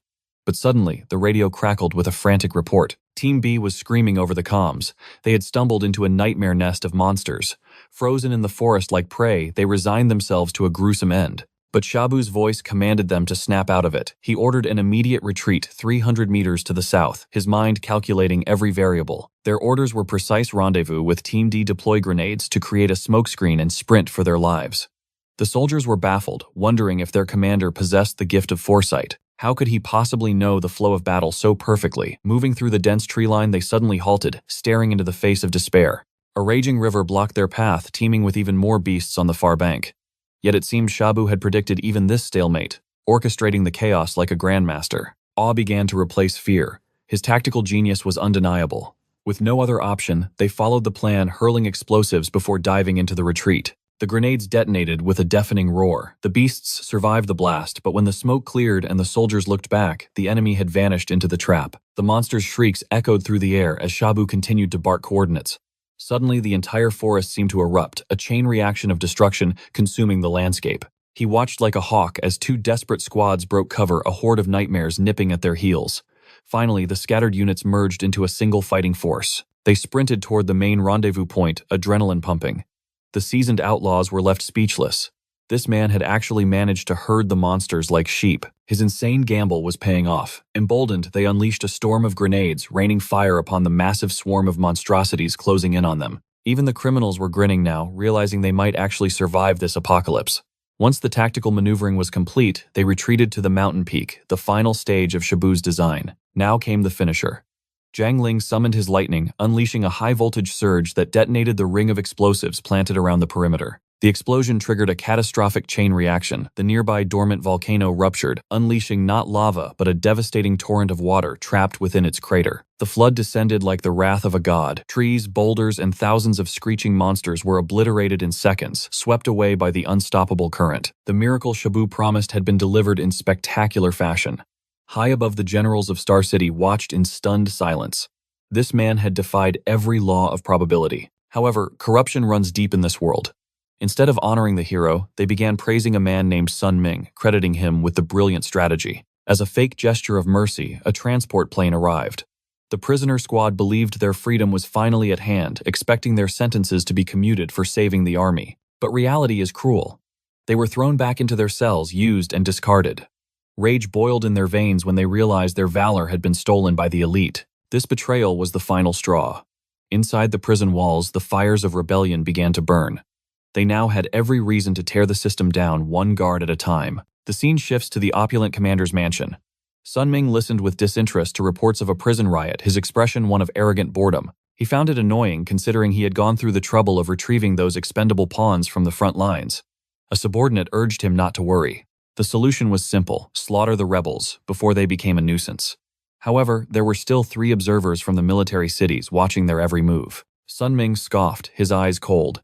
He despised clever people who asked too many questions. He promised to keep a close watch to ensure his stolen glory remained tarnished. Before leaving, the subordinate brought up a classified topic, the request for the special weapons. Sun Ming smirked, assuring him that the trump card was already en route. If everything followed his design, those weapons would end any resistance. Meanwhile, back on the desolate battlefield, soldiers aimed their rifles with trembling hands. On the horizon, an ominous dust cloud rose, signaling the approach of yet another monster wave. Fear began to shatter the soldiers' resolve. Suddenly, a commanding figure appeared, ordering a full retreat to the second defense line. The troops were baffled, arguing that they had just fortified their current position. Abandoning it now seemed like sheer madness. But the commander's voice was ice cold. Reinforcements from Star City had arrived, and the battlefield needed to be cleared. Absolute obedience was demanded. From the shadows, figures with unnatural physiques stepped forward. The order had been given. It was time to unleash the freaks. The so-called Trembolona army had arrived. These warriors were clearly enhanced with monster blood, their muscles bulging with grotesque power. A doctor scanned them, shaking his head. These guys were competing with bodybuilders on a lethal cocktail of steroids and monster DNA. Their heart rates were skyrocketing. These human weapons wouldn't live past 40. They were pumped full of power, puffing smoke like steam engines living on borrowed time. But for now, they were invincible.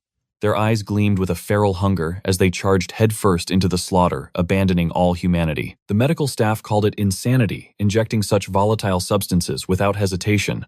But another replied grimly that these weren't men anymore. They were biological tanks. The regular soldiers watched in horror, wondering if this monstrosity was the true face of Star City's might. The new arrivals didn't just fight, they feasted. Monsters were ripped limb from limb in a display of raw, savage strength. These super soldiers didn't stop pushing deeper into the wave of beasts. The regular army was left in shock. If these things died fighting, it would be a mercy, but they showed no signs of slowing down. The doctor watched with a twisted smile, noting that these subjects could only unleash their true terrifying potential when surrounded by death. The battlefield had turned into a grinder, and the line between monster and human had completely vanished. Staying huddled together in the chaotic waves would only shackle their true potential. The soldier hesitated, confusion clouding his gaze for a moment. Suddenly, one of the chemically enhanced warriors found himself encircled by the horde. He tore off his mask, revealing a face that had already abandoned its humanity. Staring at his own reflection, the grotesque beasts actually looked docile compared to him. With a twisted grin, he announced that the real show was about to begin. "Witness my power," he roared. It was time for the second injection, then the third, the fourth, the fifth. His thirst for power was insatiable. His muscles swelled to an unnatural size, transforming him into a pale titan of pure muscle. His hands flushed crimson with heat as the alchemy took hold. A monster charged, but he intercepted it mid-air. He crushed its skull with a single hand, blood spraying like a fountain. The hunt, he laughed maniacally, has only just begun. He tore through the enemy lines, finishing off creatures by the dozen. His enhanced squad joined the fray, a symphony of violence erupting on the battlefield. They decimated the horde in mere seconds. The ordinary soldiers watched in trembling fear, realizing their own allies were more terrifying than the beasts. The monsters broke rank and fled in terror. High above, the researchers watched the data stream with twisted glee. Magnificent, they whispered. With these modifications, mere humans can finally surpass the awakened hunters. It was a triumph of science over nature. Moments later, the wave had been utterly exterminated. The experiment returned to the command center, dragging a severed head as a trophy. He cast it to the ground with contempt. That was their strongest warrior. Pathetic. He demanded access to the second defense line immediately. My heart burns, he growled, clutching his chest. I need more blood to quell this fire inside me. The lead doctor urged patients needing to run diagnostics first, but suddenly the very earth began to quake beneath their feet. The doctor spun around his face, draining of color. A shadow fell over the battlefield. A Calamity-class giant had manifested from the void. The enhanced squad stared up, wondering where such a titan had been hiding. The doctor tried to issue a retreat order, but arrogance had taken root. It doesn't matter how big it is, one soldier sneered. We will cut it down. He launched himself into the air, aiming for the kill. He struck true, but his blade shattered on impact. Shock paralyzed him. In an instant, he was snatched from the air like a helpless insect. The doctor gasped, realizing the true scale of the threat. That presence. It's at least a Class 9 entity. The trapped soldier facing death considered the forbidden injection. Don't do it, the doctor screamed. It's madness. I will not die here, the soldier screamed back. Desperation, overriding reason, he jammed the unstable serum directly into his veins. The substance hit his system like a lightning bolt. His eyes rolled back as he went completely berserk. His body convulsed, mutating further into an abomination. We are doomed, the doctor whispered, trembling. The other soldiers watched in horror, asking what was happening to their comrade. The transformed monstrosity roared, "Time to die, beast." But then he froze. His body was shaking, but not from rage. How he choked out. I am using 100% of my power. Why can't I move its finger? The titan stared at him. Not with anger, but with boredom. Slowly, deliberately, the giant brought its other hand around. The soldier began to scream, begging for mercy. No, stop, please. But his pleas were silenced by a sickening crunch. He was crushed like a soda can. It toyed with him, Jiafu realized. This creature possesses intelligence. It kills for sport. The scene shifts to the command center where panic reigned. Reports of Class 9 signatures everywhere. An officer rushed to the balcony, desperate for visual confirmation. The color drained from his face. It was a nightmare come to life. Giants walked the earth, dwarfing the city skyline like ancient titans. He stumbled back inside, looking like a child who had seen a ghost. It's impossible, he stammered to Director Song. Disaster-level monsters, dozens of them. A dark thought crossed his mind. Did the mask really slaughter so many gods of the void? Is this the retaliation that began the moment he disappeared? He glanced at Song, instantly regretting his words. One did not speak of the mask lightly in these halls. But Song's expression remained grim. You are not wrong, Song replied coldly. The outer gods are descending personally because their greatest threat is gone. Even in the face of apocalypse, the officer couldn't believe they still blamed the hero. Song stood up, his presence commanding the room. Report. Our military strength, at most. About 40 Class 7 hunters, the officer recited. 5 Class 8s, and counting the 2 of us, 6 Class 9s. Assemble them all, Song ordered. If we concentrate our forces, we might hold back a few of these abominations. However, Song added, adjusting his cuffs. I am merely a guest of Star City. Do not expect me to soil my hands in this resistance. The general clenched his fist at the cowardice but stayed silent. Song continued, his voice devoid of empathy. Gather the army. Prepare the tactical nukes. But sir, the general protested. Dropping nukes now. It would incinerate our own troops alongside the monsters. It is a necessary calculation, the tyrant replied smoothly. Sacrifice a small group to halt the invasion. It is the only logical path. The general trembled with fear and rage. Yet knowing he could not defy Song's authority and valuing his own survival, he bowed his head. Understood, he whispered, his spirit breaking. I will prepare the execution orders immediately.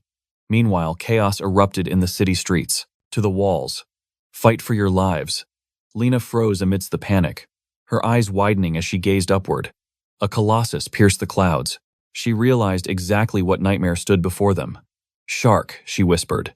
It is the apostle of the monster god. Deceptive wisdom. The titan roared a sound that shook the heavens. It reached down, snatching up lesser beasts like pebbles. It showed no mercy even to its own kin. Compressing the creatures into a massive sphere of flesh and bone, it wound up its arm. With terrifying force, it hurled the living projectile toward the city walls. The soldiers on the ramparts could only watch in horror.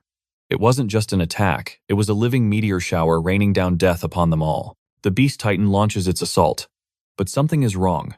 This monstrosity possesses a terrifying intellect. It hurls another beast like a living siege weapon. The creature crashes onto the ramparts, shaking the very foundation of the wall. There stands a dual wielder, reminiscent of a legendary slayer. But those eyes, they burn with a predatory hunger. You cannot survive. The giant's hand descends, swatting defenders like insects. It slams its massive shoulder into the barricade, shattering the defense line. The breach allows a legion of nightmares to flood the base. The front line collapses, leaving only one warrior standing tall, our fierce Jiangling. Amidst the chaos, she demands a strategy from Xiao Chu. Is there a path to survival in this hellscape? His reply is grim. He needs time an entire hour. But surrounded by death on all sides, that request sounds like a suicide mission. If this is their grave, she swears to fall with her pride intact. She grips her spear, channeling her resolve, and launches a fearless counterattack. Below the wall, a sea of monsters writhes. She tears off her limiter mask, her mind drifting to the man she loathes, her father. Since her mother's death, his shadow has haunted her. It manifests in the volatile lightning crackling through her veins, a cursed inheritance. Without that mask to suppress her aura, her own overwhelming power would have consumed her body long ago. She cannot forgive him for abandoning her mother to the beast wave. The logic of the strong means nothing to a grieving daughter. But now she will seek her answers in the afterlife. With reckless abandon, she throws herself from the wall into the abyss. She refuses to yield. Pushing past her physical limits, she descends like a bolt of judgment from the heavens. Her lightning tears through the fodder. She carves a bloody path straight toward the boss-level threat. She aims for a critical strike. But the gap in their levels is too vast. The beast backhands her with catastrophic force. She crashes into the earth, consciousness fading. But before the final blow lands, Xiao Chu appears like a phantom to catch her. He acknowledges her spirit, yet reality is cruel. A Class 8 calamity is simply a mountain she cannot yet climb. However, she was mistaken about their fate. The Reaper isn't coming for him today. He unsheathes his blade, his aura shifting. It is time to release the restraints. Dark energy erupts as he prepares for a true duel of monsters. Jiangling witnesses a power meant to remain hidden. As the beast swings its massive limb, it strikes only empty air. He moves faster than the eye can track, a blur of motion, 1,000 cuts executed in a single heartbeat. He unleashes a blood slash directly at the creature's face. The monster raises its guard, but mere flesh cannot stop this blade. The edge shears through bone and sinew. The giant is bisected, showering the battlefield in a crimson rain as vitality bursts forth. He absorbs the spilled blood, fueling his strength. The onlookers are paralyzed with shock. The apex predator was slaughtered instantly. From a distance, Researcher Song trembles.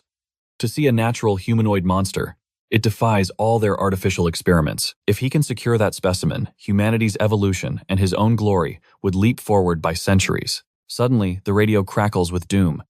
35 tactical nukes have been deployed. The soldiers gaze up at their own execution. Despair sets in. They realize the grim truth: they were never defenders. They were merely bait to gather the targets. Song adjusts his glasses with chilling indifference. Their sacrifice is a necessary calculation for the glory of the Federation. But space itself tears open. A purple rift manifests and a terrifying eye peers through. Song freezes. A god-class entity has arrived. This is an impossibility. A creature of the void should not be able to breach the planetary barrier. Humanity knows the laws of the dimensional war. There is a cosmic filtration system, a net that separates the realms. Even a disaster rank beast is a mere minnow slipping through the mesh. But a god rank, that is a leviathan trying to force its way into a pond. Humans became complacent, believing that sealing the rifts with military might was enough to keep the true gods at bay. Only one man, the masked hero, warned them. He preached that coexistence was a lie, annihilation was the only path. His radical views cost him his status. But now, as the sky fractures, his warnings echo like a prophecy fulfilled. The cosmic entity gazes at the nuclear warheads. Void energy envelops them, erasing humanity's strongest weapons from existence. The missiles vanish into nothingness. Song stands dumbfounded, his logic shattered. The general realizes their doom is sealed. Against a god, resistance is futile. Seeing Song retreat, the general demands to know where the coward is fleeing. Song claims his survival is paramount for the species. He must return to Star City to report this anomaly. But the soldiers aren't blind. They know a rat fleeing a sinking ship when they see one. The commander, however, has secrets of his own to spill. Meanwhile, Jiangling stares up, paralyzed by the cosmic horror above. While troops lay broken, the god monster roars, challenging the heavens. Yet amidst the titans, a smaller fiend moves with blinding speed. Crimson arcs of energy dance through the air. The smaller entity weaves through the chaos, landing a vicious blow that sends the enemy crashing down. He crashes to the earth, body battered and broken. As the Void God looks down, the protagonist's mask shatters, revealing the face beneath. The monstrous deity shudders in primal fear. Jiangling feels the air grow heavy. The killing intent has completely shifted. She sees his face, but is lost in confusion. Why would a god, a commander of calamities, focus all its attention on him?